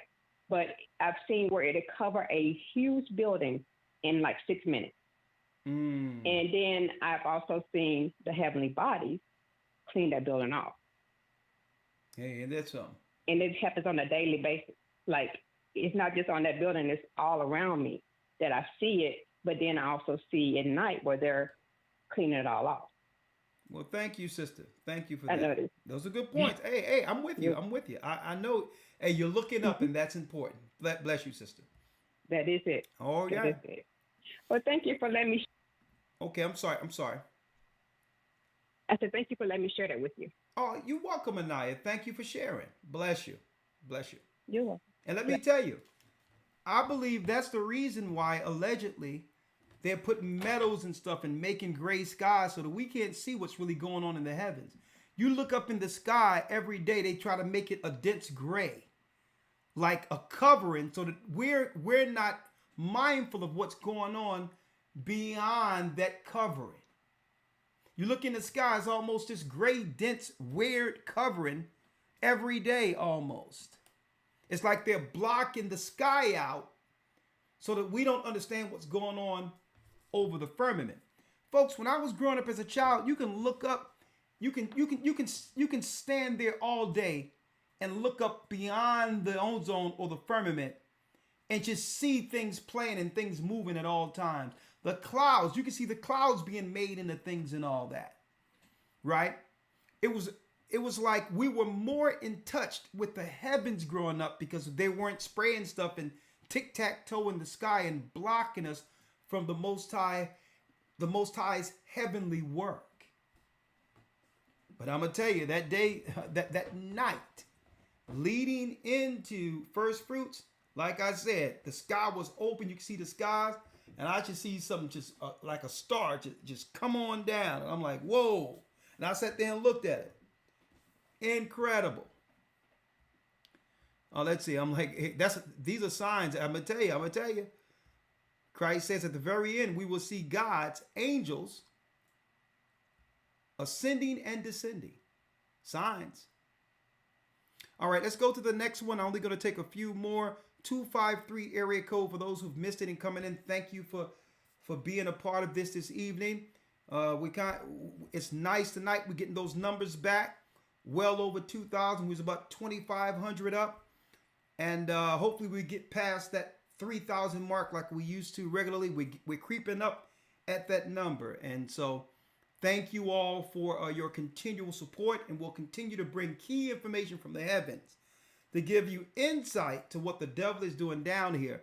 And a matter of fact, they also are covering up, brothers and sisters, Bill Gates scenarios now in the news connected with Epstein. Now, every time we get around Trump again coming into sight, a lot of these things begin to resurface concerning who was hanging out with Epstein at Epstein's Island. And I'm going to touch on that this coming Friday on Patreon. Right? So something is going on there, and we're going to talk about that because there's some accusations out there that the media allegedly are trying to cover up. They're trying to claim that he was just dating this girl at a certain time, and that's when he met Epstein, this girl who played bridge from Europe, as if the scandal was he was actually in an adulterous relationship against his wife. I believe they would like to keep it there, but now proof is coming out that he was hanging out with Epstein well before that time period. So there's some warfare going on amongst the Satanists, and I'm going to talk about that this coming Friday, and what the implications of those things are prophetically. All right, Trevor has a question and or comment. Oh yeah, I appreciate you guys. Thank you very much for having me on, brothers. I appreciate first time looking at you guys' show. First time seeing the show. Felt inspired to call in the spirit. Oh, you mean this is the first time? Hold up, this is the first time you've seen our broadcast live? Yes, sir. Interesting. Talk to us. Okay. Welcome. So I'm curious, man, because I can remember before here. I remember before here, and I read the Holy Bible last year, and I found myself in that book. And it's a pretty incredible piece of history. It's a family book. It's not religion. Exactly. Okay? You're right. So how this all started was me and my brother and my buddy Derek are in the garage, and me and my brother we're drinking a little bit in the spirit. And my buddy Derek is listening to our stories and shit of our childhood and so forth growing up, and he's like, "Damn, man, you guys ain't never read the good book?" And I was like, I ain't never read that book, so on and so forth. And so my buddy Derek asks my brother certain questions, and my brother goes, "Well, I can remember before here." And I look over at my brother Bob, and I'm like, "Damn, doggy, I thought I was the only one that could remember before here, bro." Okay, well, go ahead with it. So he tells my buddy Derek, okay, that before he was here, he was in the second heavens. So from what I know him as, reading the good book and the luminaries. So a bright portal opens up with purple, blue, yellow, orange, and white in the background. Oh yeah. So he sees this entity far off. He said it's probably like a mile away or so, but at the speed of thought, it arrives to him. And he says that he's down on his, looking down, and then my brother looks up, and the entity has a lion's head with a man's body. And he puts his hand out to my brother, and my brother puts his hand out, and he's here. That's his story. Oh, okay, that's my story's a little. Okay, well, that's an interesting. A little different. That's an interesting story. That's a story a friend gave you concerning his encounter, if we can say that. Mm-hmm. Interesting. Sure enough. Interesting. So mine's a little different. Okay, so go then on. I follow that story up, and I go, well, I can remember the very beginning. Yeah, go ahead. I remember when it was all white, when there was just dots of color without void, but no form. And everything was love. I mean, pure love. Okay, let me ask you a question before we go further with this, right? And I'm not casting nothing negative on it. I just need to know. With this conversation with your friends that you had, right? I don't know. Were there any and don't get insulted here. I'm just trying to ask a question. Was it was it any time psychedelics were involved? Negative. So there was no drugs, no nothing. I've never done drugs. Personally. No, I'm not talking about you. I'm talking about from your friend's side when it comes to his experience of something opening up with those things. Did he tell you whether or not that was under an influence, or he just said that's just something that happened? No, it's my brother that's telling the story to my buddy. All right. I'm just asking because believe it or not, I've heard stories like that usually, but it was especially because me doing music, I used to hear people give me some stories of phenomenons, but it was usually them opening gates. But I'm glad that's not the case. Go on. I'm sorry about that. No, that's not the case, brother. Okay, well, okay. So, all right. As I was saying, I can remember the very beginning. Okay. When you and I was the first one. Listen, when you say you can remember the very beginning, this is you. I can feel it. That's you recalling when the earth was made. That's before that. Before that. You say these are things you feel. Oh yeah. Okay, go on. It's pure love. It's pure love. It's all around you. Okay. No heartbeat. No heartbeat. Okay. But I can communicate with language just like you and I now. But I can't see. I can only see dots of color. Okay. And it was just me first. Now let me ask you, and then the dots of color later. Well, let me ask you, what does this have to do with? Because I'm trying to connect this as a Bible study. Speaking of what we're talking about, the United States plans for outer space. If you were following our broadcast today, how do you tie these things in together? You're talking about. Okay, hold on. I'm getting there. Okay. So after that, I'm looking for somebody. Looking for my wife. In form.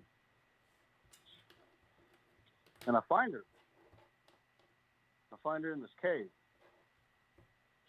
But the reason why I got drawn to the cave was because I seen something flying around above it. And so I go to the cave, and there's this old man at the front of the cave. He's in all gray. He's gray. He has long gray hair. And this is where everybody gets the white thing from, I think. I'm dark. And I got yellow hair. White, I guess you could say. Yellow, though. So is my wife. She's in a cage. I'm sorry, brother, because we have limited time for the broadcast. If you can put that all into an email and send it to us, I'll be highly appreciated with going over this, and I'll put it together, put it all in your email, the whole thing, and call us back next week, and I'll see if I can connect it with the email you sent. But we're on limited time, and it's about 9:45, so I apologize for that. I waited as long as I could. Send it in an email for the rest of that, and I'll see if we can connect the dots together next week. My brother Trevor, I apologize.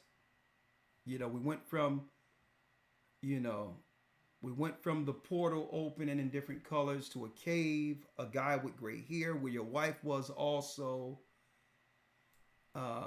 It was in the beginning when there was just light.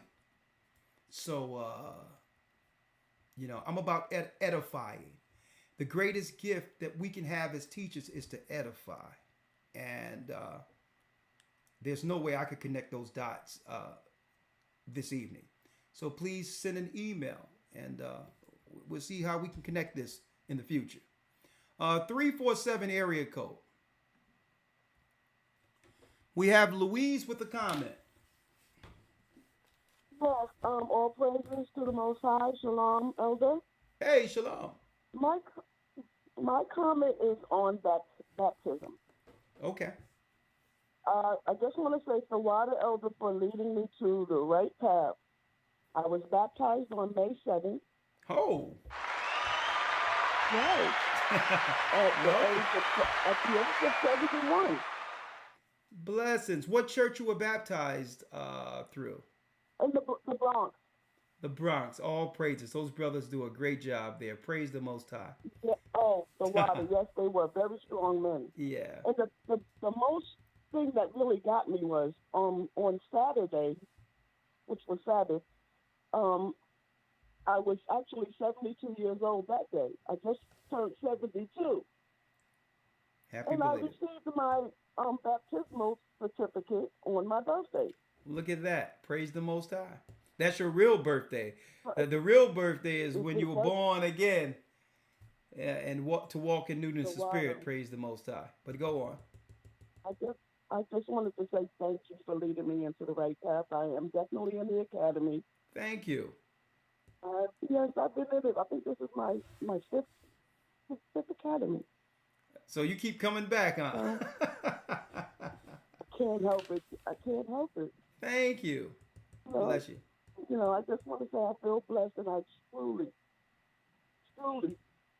thank you. I want to say Tawada, AHAYAH, Bahashem, YASHAYA, Rawat, Kodash. All praises be to the Most High. Thank you. And I'm sure you'll be in the next academy also. Right? Most definitely. Well, thank you, sister. Most definitely. But I really, what I really wanted you to get on, the Bang Theory. The what? The Big Bang Theory. The Big Bang Theory. You know what? We will cover the Big Bang Theory in our first week of lesson, the creation of the universe. We will highlight all the theories they claim that's out there of how everything claimed to be, and compare that with what the Bible's narrative. We will deal with the Big Bang Theory in the academy. Thank you. We'll highlight that specifically for you because I know others would like to hear about it. So yes, we'll go into the science of how they claim everything came to be, breaking down the Big Bang. And the question is, the question I have for the Big Bang theorists is in particular, who set the Big Bang off if the Big Bang happened? Something had to make it bang, right? So we're going to talk about that in the next academy. All right. Thank you. You have a blessed evening. Shalom. All right. Shalom. Bless you. All praises be to the Most High. That's what it's all about. Thank you, sister. All right. All right. Veronica. We have a lot of sisters calling tonight, too. And Victor, you're next. We only have a few. We have a few more. Veronica has a comment. Then Victor has a question. Hi, Veronica. Shalom. How you doing, Veronica? Hi, Elder. How you doing? I am blessed. Can you hear me? Yes, I can hear you loud and clear. Okay. Loud and clear. I just have a comment. I just want to thank the Most High for putting you in my path. I've been following you guys for a few weeks now. I'm taking in every video that I can on YouTube and listening and learning. And I just want to thank the Most High for just really opening my eyes. Because through you guys, my eyes have been open. I mean, I've been asleep. I did not know this world was as wicked as it is. And through you, he opened my eyes. I was following another church, a Christian church. Okay. And the pastor there was, they were just saying a lot of things. But when they said it was no black people in the Bible, that we are the Gentiles, and it was just certain things he was speaking on, even when I read in the Bible. And like you brought one section I watched with you when you said that as priests that we supposed to come to the priest and settle our needs if we have an issue with, another brother or sister or whatever. And the preacher at that time was like, don't come to him. He's not settling anything. He told y'all before, no lending, no nothing. But God just opened my eyes and straightened me away from that area to you guys. Praise the Most High. I'm trying to get my family on board. I share it with my brother in California. Yeah. And everything. I don't want to push it on no one, because I just had a cousin, and I'm gonna tell you how the devil works. My cousin, we speak, and she was like, "Oh, what, you following the Israelites?" I'm like, "Yes, you are an Israelite." And she was like, "Okay, I'm gonna go," and she hung up the phone. And then tonight, as you were speaking, she called again. The devil tried to interrupt. And she was on the phone. She was like, "Well, call me back when you finish with that jump." I said, "Look at the devil, but nothing going to stop me." Nothing going to stop me because when I read the Bible now, I have more insight. Good. My eyes are open. Good. And I just want to make that comment. I am a Patreon. I'm working on getting into the academy. Come on. I am working on getting into the academy. Come on. I'm trying to learn as much as I am, because I'm going. If they don't follow, I'm going to be a blessing to my family through you guys, from the Most High. Yeah, there's more than one way to deal with it. You can get it, and you can convey it as needed amongst your people until they come around. Right now, but till they come around. Yeah, it's okay. The Most High can use you. So as long as you do what you need to do with the talent the Most High have given you, through time your family may see. I mean, but I tell you what, it's a blessing that you've come to the light. But be careful out there, because there's a lot of haters who have tagged our video to get recognition, to try to hate. Exactly. And like I said, listen, I tell the haters, listen, they hated Christ before he hated us, and get one of those little tickets and stand in line, because if you're teaching the truth, there'll be a line filled with haters. So you fairly new. And I'm ready. Sister, so what I'm saying is be careful out there, because they're going to try to mix their videos in mine to try to dissuade you. I would say ignore them. Stay on the path until you're rooted. Okay? I know them because I see a lot of them with the gathering, but I look for the gathering 144. If I don't see you a lawyer, as mainly of the faces, when I go through the videos, I bypass them. Good idea. Good idea. I'm learning a lot. Yeah. And another thing, I do want to, I sent out 2 emails. I heard on one lesson, it was old, but, I seen it where somebody asked, no, actually it was a live broadcast last week when a young lady asked about an email how to join the body, because in Jacksonville, I'm like an hour away from Jacksonville, whether it's an hour, 2 hours or whatever. I sent out 2 emails, and I want to do, the body. So if you can have someone to get back with me on it, to know where I could go fellowship with the body here. I'm on the Sabbath. I'm wanting to do that as well. Okay. All right. So Veronica, let me put this down, and I'll have Elder Fresnel reach out to you. Abunazar. All right. Okay. Thank you, sister. And hey, welcome to the body. Thank you, and may the Most High continue to bless you and continue to rise your numbers as high as you want them to be. So we're not going to worry about that. We're just going to keep praising the Most High. Well, thank you, sister, and bless you. Shalom. Okay. Bless you. Shalom. Okay. Victor has a question. Been waiting patiently. How are you doing, Victor? Yes. I'm good, elders. Thank you for having me. I just had a question with the about the 10 heavens, and why is the second and fifth heaven described basically as like hell, basically? Well, you have to realize, and I'm glad you're going into that, but I'll go more I'll go into that in the book of Enoch more so, because what you have to realize, brothers, that it's a different scenario from our realm compared to the spiritual realm. The same way you have the bosom of Abraham, where you have the fire in the middle, but then you have those being tormented on one side, but the righteous is in profound quiet in the earth. even though it's one realm, it's two separate things going on at the same time. Well, that's how it is. Yeah, exactly. They intertwine into one another. Like the Gregory is the fallen ones who are right over the firmament in a part of hell, which is a different part of heaven.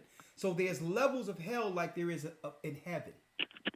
So that's why you'll see on these levels, this is happening, but that's happening too, right? So it's really levels, and it's really things that are going on within that realm than it is levels. 1, 2, 3, 4, like that.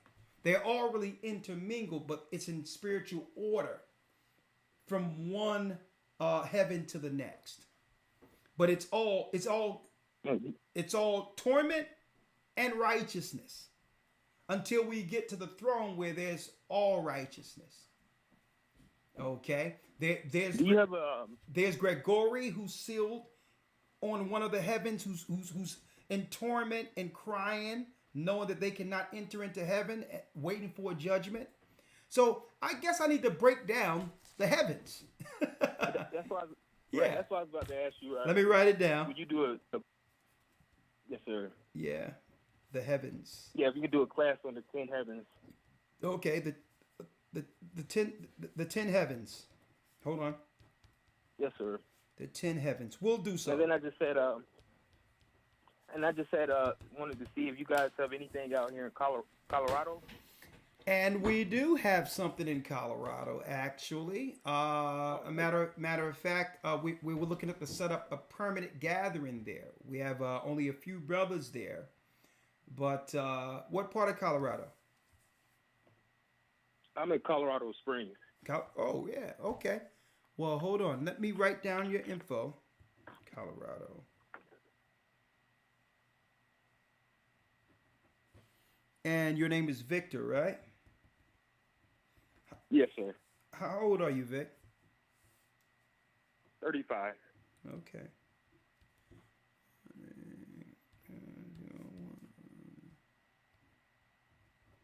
Okay, I'm going to call you up myself, but do me a favor, Vic. Send an email to GOCC South, SOUTH, at yahoo.com. I'm going to have Elder Lawyer follow up so we can correspond and get you with the gathering, okay?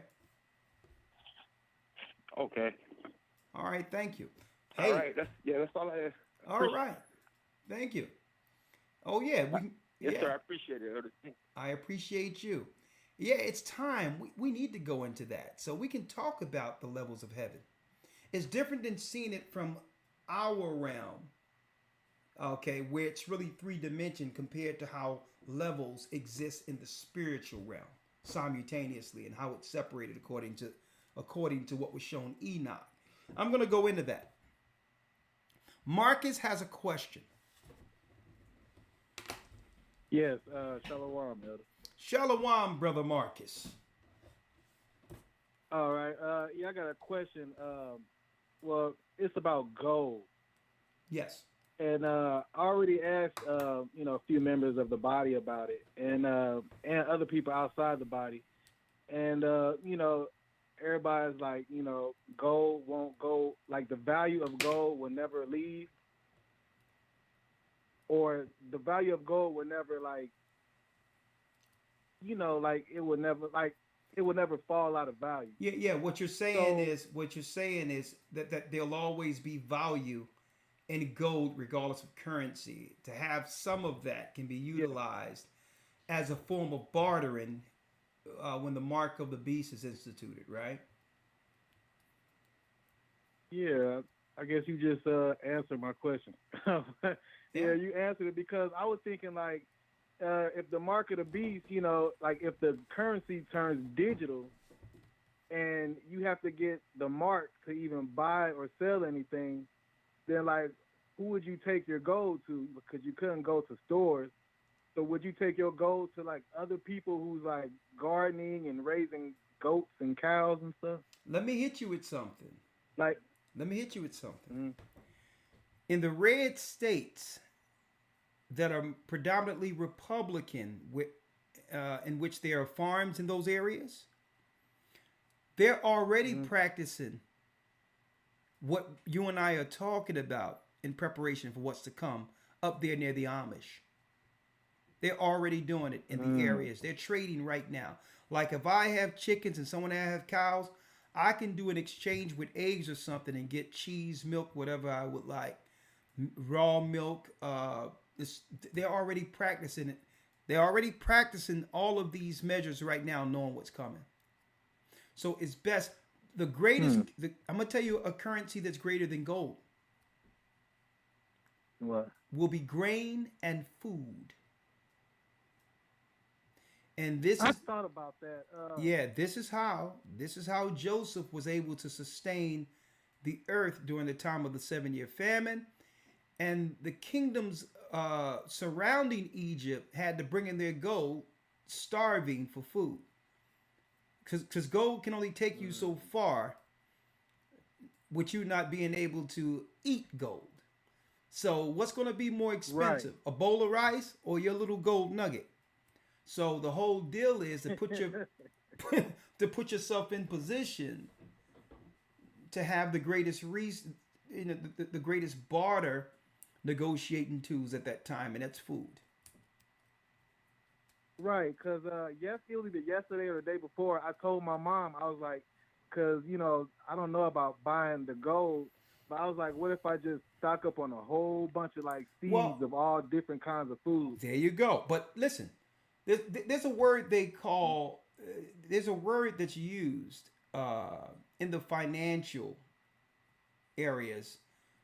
You must diversify. Have a little bit of everything.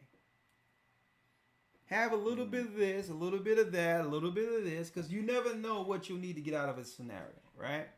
So if you need some gold, as far as something tangible, for an emergency to get you out of a jam, make sure you have that.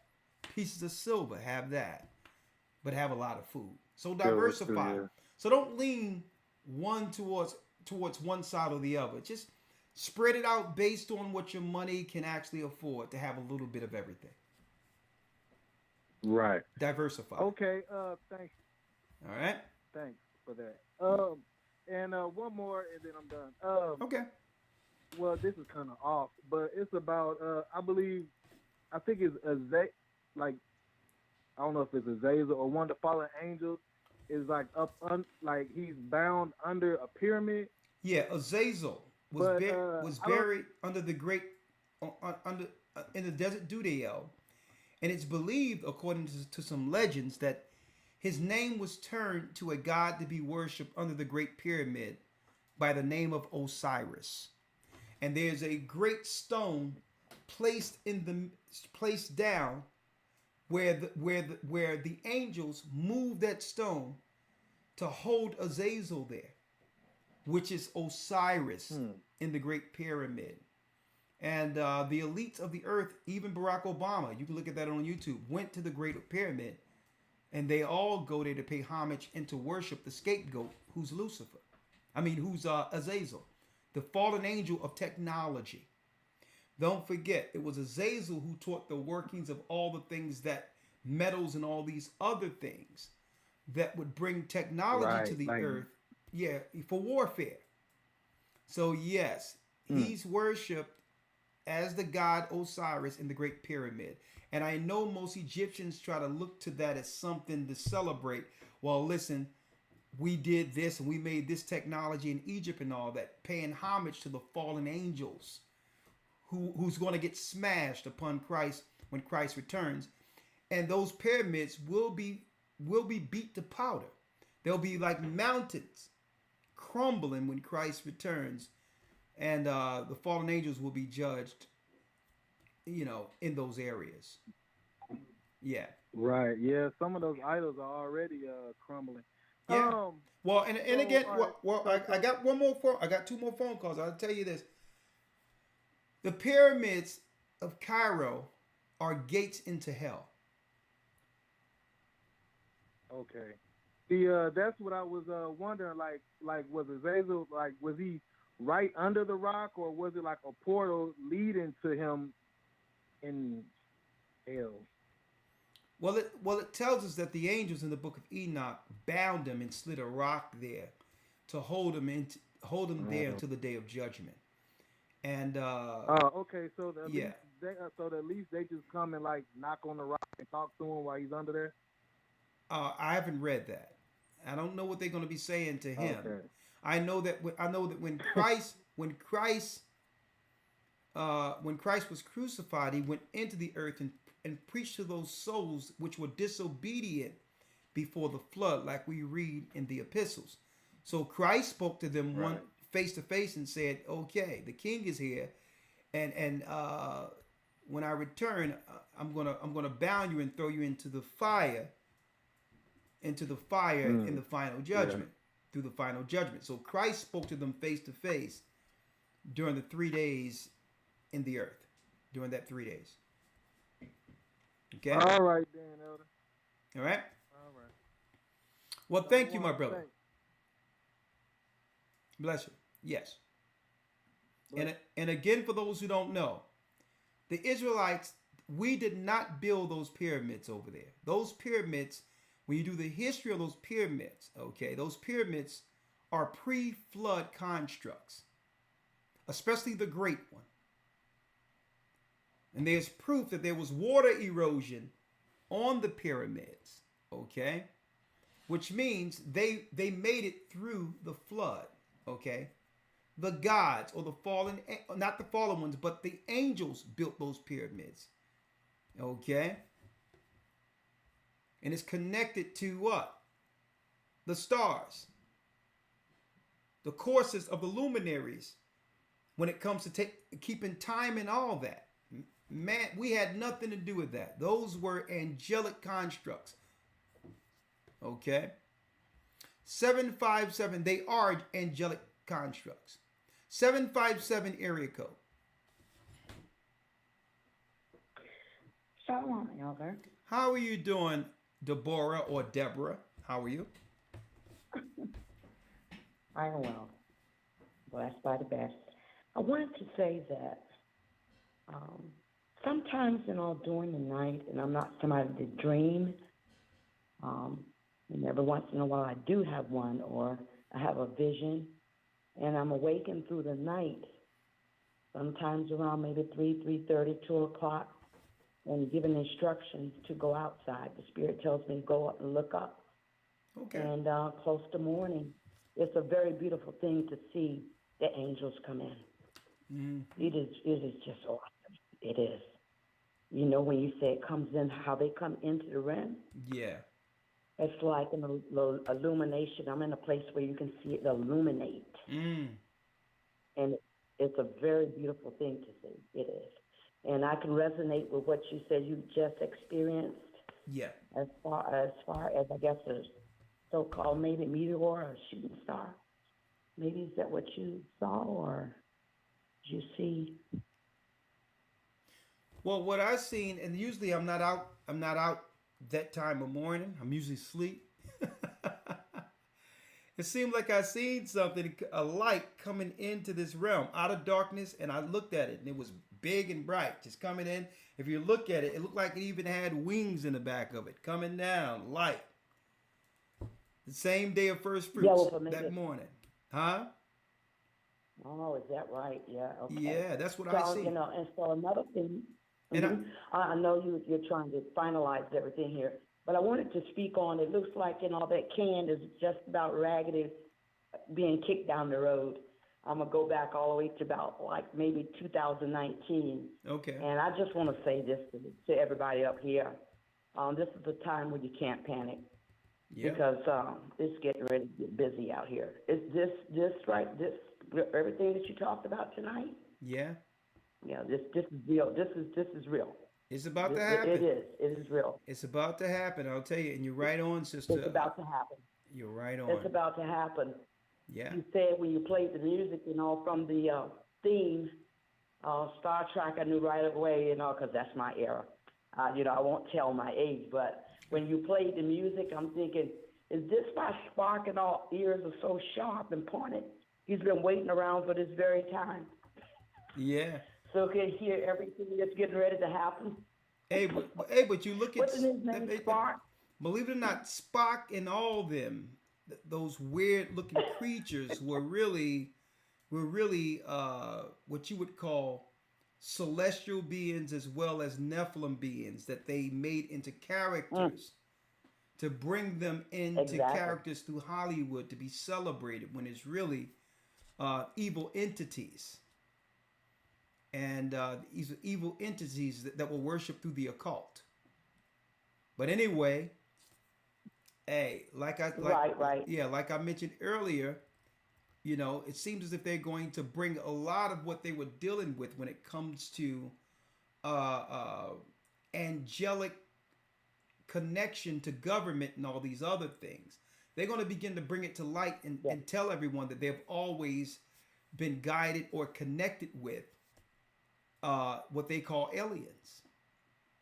And that's what I introduced earlier. That's what I showed earlier, that they're going to eventually no longer hide it and say, we've been operating with these so-called beings for the longest, and they're going to bring it to light soon. It's going to be brought to light that the governments are in bed with the devil. Okay. In a nutshell. All right. Thank you. In a nutshell. And finally, I noticed the newcomers up here, and I didn't know whether. I just wanted to know your experience, and this is in short here. When you and maybe a couple of elders and bishops or whomever went overseas, can you tell me in short? And so once you reach and step foot on grounds, over in the Holy Land, what is your take on it? How did you feel? What was your experience? Maybe the first 2 or 3 days. My experience going into all those areas, one thing I recognize overseas is that there is a higher sense of connection when it comes to thought. Okay. When it comes to thought within the understanding of the Bible, the closer you get to the East, the more clear things are in those areas. The further we go west, it doesn't resonate the same. It's like we're further away from that initial spirit that said, you know what? The Most High, when he came down on Mount Sinai, he was in the east. When the sun comes up, it's the east. It's the highest vibration between the heavenly realm and this realm. And there's no doubt about it. Keep in mind, even though we got the name of the Most High of the baptism here, 12 lost tribes found, dropping from Babylon, Rome to America, all those deep lessons. When it came to the secrets of the times, finding out the real times, and finding out what year we're truly in, and the 364-day schedule that we've been on since the Most High have given it, I don't believe none of that information could have came if we weren't so close over there in connection with where it happened. Because it's easy, it's more simpler to understand it because time was being kept from that time, from over there. From that. Yeah. So believe there is a different spirit when it comes to clarity and understanding over there. And the further you go west, the more it's lost. America, I can feel that. America I believe is a lost cause. It's a lost cause. And I truly believe that. I was speaking with someone, from different parts of Africa the other day. Yeah. And they're having two weathers. The sun is actually coming out and it's raining at the same time. Yeah. I mean, hard. I mean, there's so many, and there's so many beautiful phenomenons over there.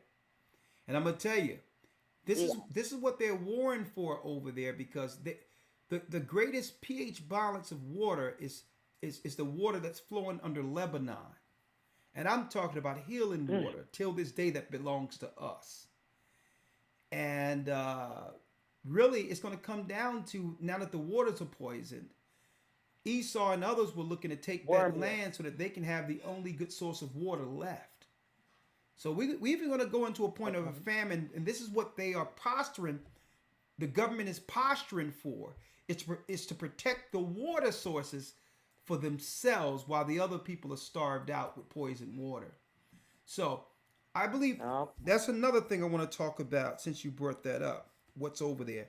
Water wars. Okay, Wormwood. Thank you, sister. I really appreciate it. The Bible says. Oh yeah, but I'm gonna tell you, Right. the water's great over there. Everything. Why you think, folks? Even though Africa is great, why do you think the Jewish people aren't claiming to be Africans but want Israel? Why? Because why do you think so? So they listen. Their scientists will even go find some old bones and say, we found them in Africa. Keep on claiming that while we take the Holy Land. Thanks again, sister. Bless you. That's right. All right. And I waited your call back ago, and I don't know what to look for. And this is my third request. This is a little confidential. I didn't know if I could receive a call from just a personal, family issue. Okay. Did you send an email already? I didn't see. I don't know what is the process now, because it could have changed. So that I should email you. Yes, because lawyer can remind me. I'm dealing with so much right now. So even though I put in call Deborah, you're dealing with a lot more now. Yeah, but it's fine. But send an email to goccSouth@yahoo.com, and we'll schedule some. Okay, I can. Yeah, and elder lawyer will convey that to the person, Shawan, who actually works my schedule and everything, and we'll put it in, because I'm bombarded right now, sister. All right, but I will call you. You would give me a call, and then you said and I give you that name, and of course I have a pen name, because not too long ago, I had gotten a call. I was having technicalities with my phone. Well, let me call. And I was having Well, let me get back with you, Deborah, because I'm about to fade out. That's fine. All right. Okay. All right. I know you're getting ready to finalize everything. Yeah, I'm sorry. And I just wanted to say one more thing, and I just wanted to tell. I know they're pretty much maybe I'm somebody. Not that I tell my age, but I do want to remind maybe some of the young in here, the youth, and all, because you hear everything now. Sometimes you hear negativity or whatever. You have to be reminded. I'm up in age, okay? Not that I tell or whatever. Me and you are running close together in age, I'm thinking. But I want to remind the youth and all that getting old is a privilege. Many, many are denied of that. So I just wanted to leave that. And sometimes they have to be reminded. I mean, that's the only way that you're not going to become old and all is you leave out of here. But getting old and all is a privilege. Many are denied of that. You're right on, sister. So I just wanted to leave that with the youth, Well, thank you. Because sometimes, sister, you see disrespect. Well, sister, thank you for your words of wisdom. I got to go. All right. I don't want to cut you off. All right. All right. Bless you. All right. Shalom. Shalom. All right. Bye-bye. Thank you, Deborah. Last call for this evening, 562 area code. Shalom. Hey, Shalom, brother. How you doing? I'm doing well. Yourself? Pretty good. I have a comment and I have a few questions. My first comment is, I wasn't even gonna call, but when you talked about that you saw the light coming into the earth, it is so crazy, because just at least 3 weeks or possibly a month ago, I'm in the Bay Area. I'm driving home from at about 11 p.m. at night, just driving, and it's a big light, and it's big and it's green, and it just flashes down like towards Silicon Valley. And and I'm like, it was at least 3 seconds. It was at least 3 seconds, so it was enough for me to see, and then it flashed away. Man, so listen. When you said that, yeah, I regret that I didn't have my phone right on me, because I would have grabbed that thing and with the camera. Everyone should have seen what I seen. But it seems as if the closer we get to crisis coming, especially in the morning time, if you could be out there early in the morning, these sightings are happening more prevalent in the earth for those who are looking. Yes, sir. Where it says at the very end, signs of Christ is coming. We'll see the angels of God ascending and descending, and we're seeing it. Yeah, we're seeing it. Man, but go on. What else you have? Wow. Okay. The signs. So then I have a question. So then the question is, what satellite radios do you recommend that the body can possibly get, or which ones that you have, or anybody that can recommend satellite radio? Well, there's different companies, right? I would just say, just do your research and look into, because I don't have them on me right now. And your rock has as mine, that the one that's on, and we have another one that we have to actually get, do the contract to get that on also. So we have two of those. So I don't have the brand with me, right? Your rock, you have to bring it to me tomorrow anyway. But Okay. but look into those more or satellite less radios. like Look into satellite telephones and look into the best. Go into the best quality. Just type in best quality satellite phones. All right, and also read the reviews on it, because you make sure it have high reviews, and and that a lot of those are more so military grade and all that. And believe it or not, the bill isn't that cheap to have one of these phones, and you must do it under contract. But believe me, it's something that we'll need to have when these cell phones no longer work. All right, so. Yep. All right. So you have to Yes, make sir. sure And then make sure you have one, right, to be able to communicate with someone in other cities. So have a list of people you need to contact in case your phone isn't working, but theirs are.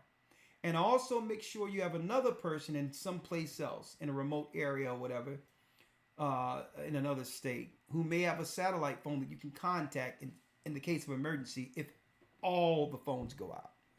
So it's best to have two of those on one contract, and have one phone one place and one another to be able to contact if need be.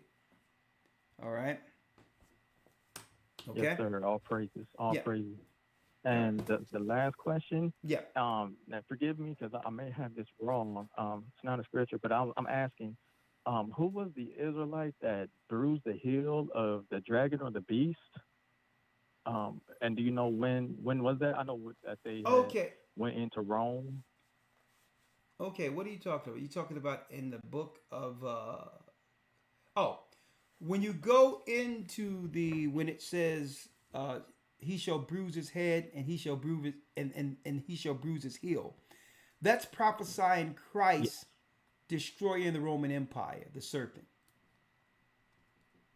It's talking about Christ stomping the serpent. Yes. Exactly. Okay, I thought it was something where where it says that the beast was wounded and then now it had regained its strength. You're talking about what you're talking about is not that. What you're talking about when it tell you that when it says his deadly wound was healed, right? Yeah. Well, don't forget who destroyed the serpent initially, because Christ came into the earth, right? He became a sacrifice, and at that point, what? Satan had no more access into the throne, and he began to destroy our people, starting in Jerusalem and beyond the earth, right? So that happened at the Roman Empire at the time. That's why Christ was born into the Roman Empire, to be the one who would do what? To begin the destruction of it. Right? Okay. So he wounded Rome by bringing forth the gospel within it. So now the pagans had a splinter within their government, because our people began to convert them into Christ's way, our life. And that began to wound the Roman Empire, Christ's ministry. Right? Okay. But then when America was founded, her deadly wound was healed now as America, as an extension.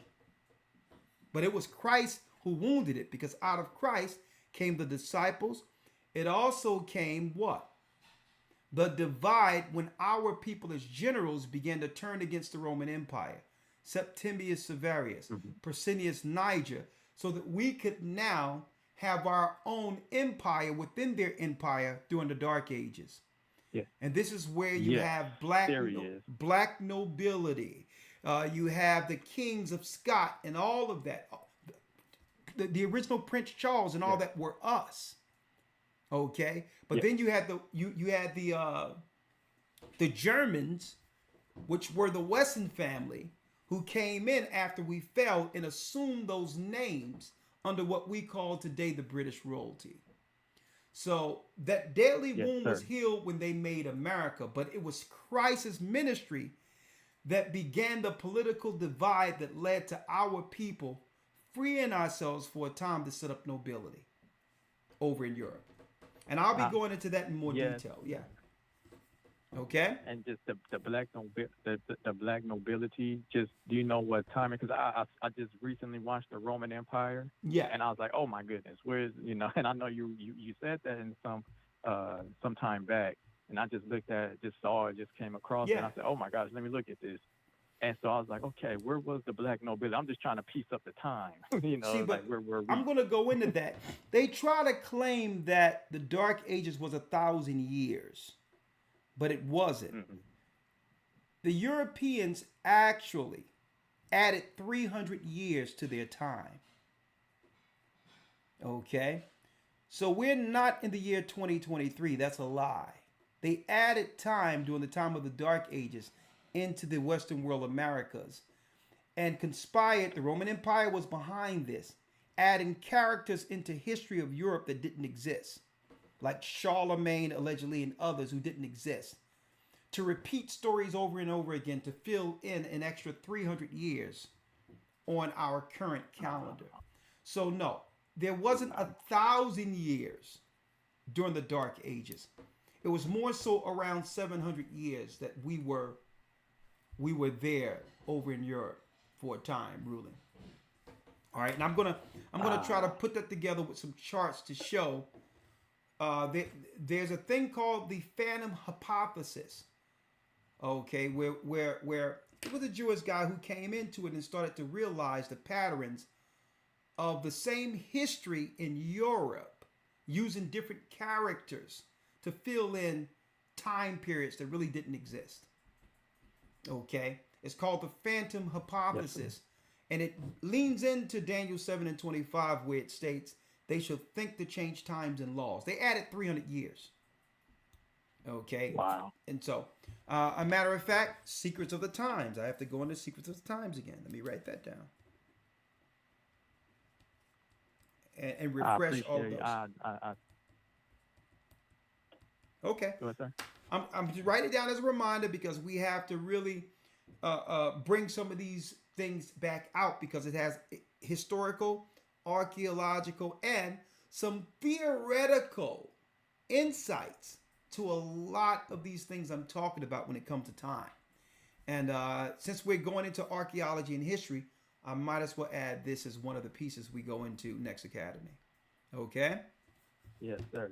Yes, sir. Yes, sir. I truly appreciate that. It was Septimius and... Septimius Severus and Persinius Niger.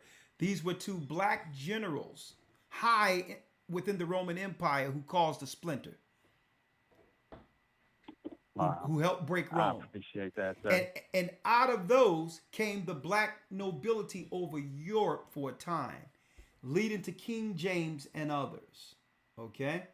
Think I have, there you go right there. Sir. Okay? There you go. Right there. You can't get a John Travolta out of that one. Okay? I'm putting it up there for everybody to see. All right? There, that's the original King James, a brother. You don't get no flyer than the gear he have on right there. And it's actually from a book I have right behind me. He sat on 3 thrones at once, spoke many languages. That's the original King James. And just like anything, when people want to shame black men, they try to demonize black men great men by calling black men gay. That's an old Roman ploy to demonize black men. He was not gay, okay? That's another lie. He had wife, many children. Another lie, okay? There go that brother right there.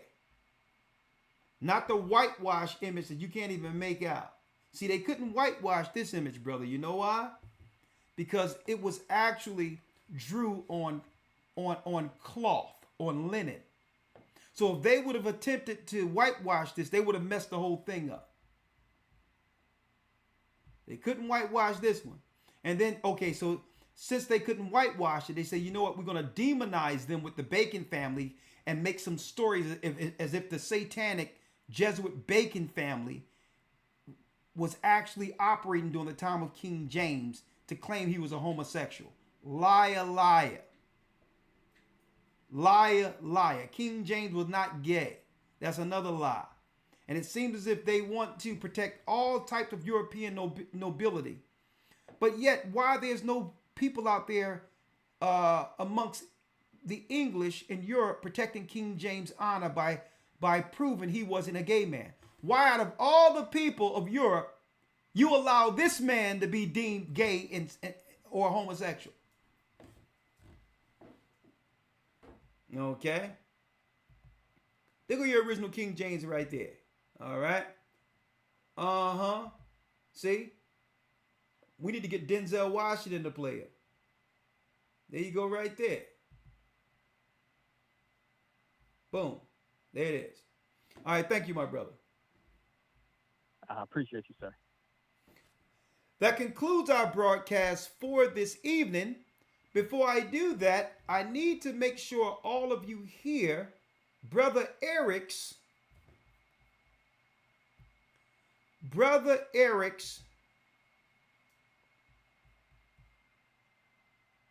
1 second, let me pull it up. He did his own play or composition on To Zion. Let me hear what he did. Let me hear. Brother Eric.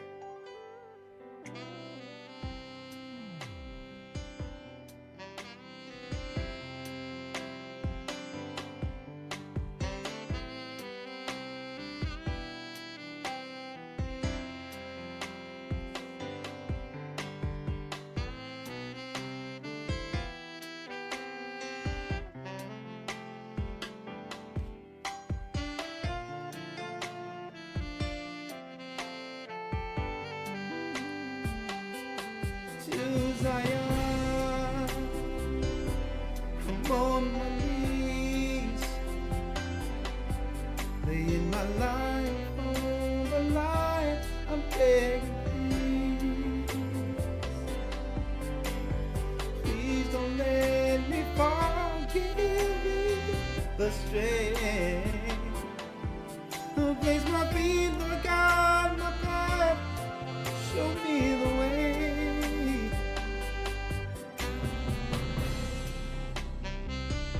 Thank you for using Blog Talk Radio. Goodbye. Good night, lawyer. Yes, sir. Good night.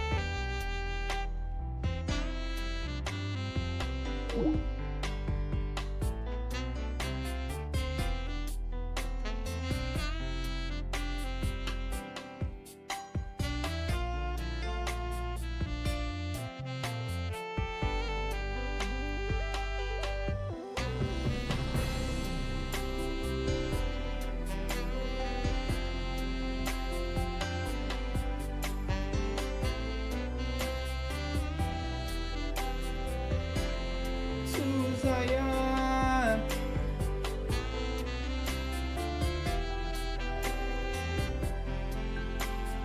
give me the strength to stand. To Zion, to Zion.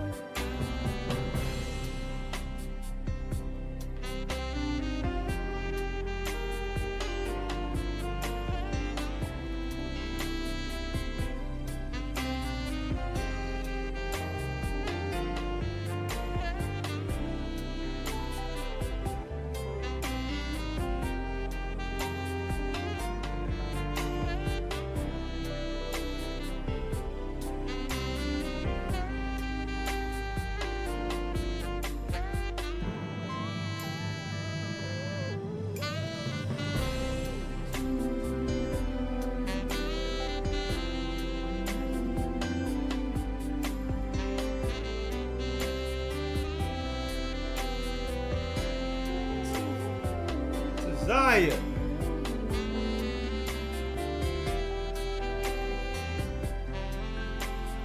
Give me the strength to stand to Zion,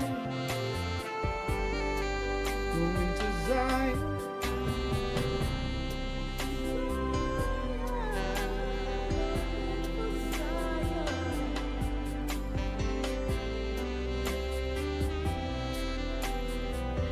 Go ahead, Eric.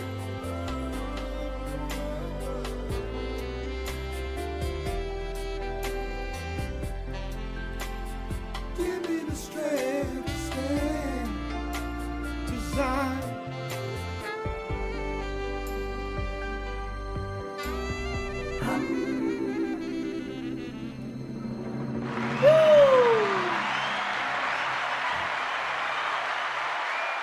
Boy, we're going to sing that all the way into Zion. And last but not least, the warning to the stars. Good night.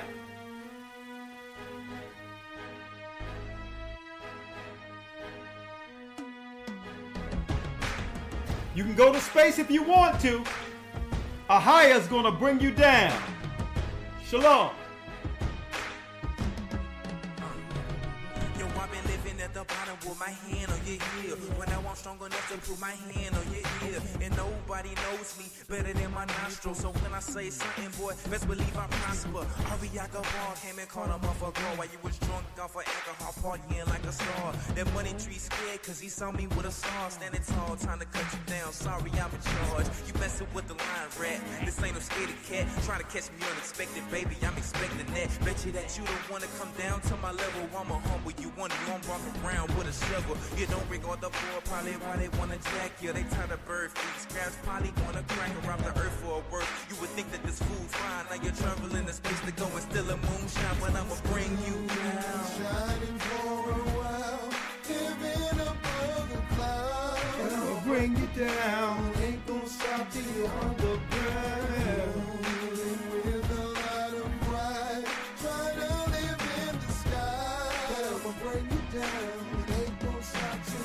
Rich folks got me walking like a madman. Never really wanna see your brother stand up. I'm posted up like a lampstand. I bring them down like a champ, man.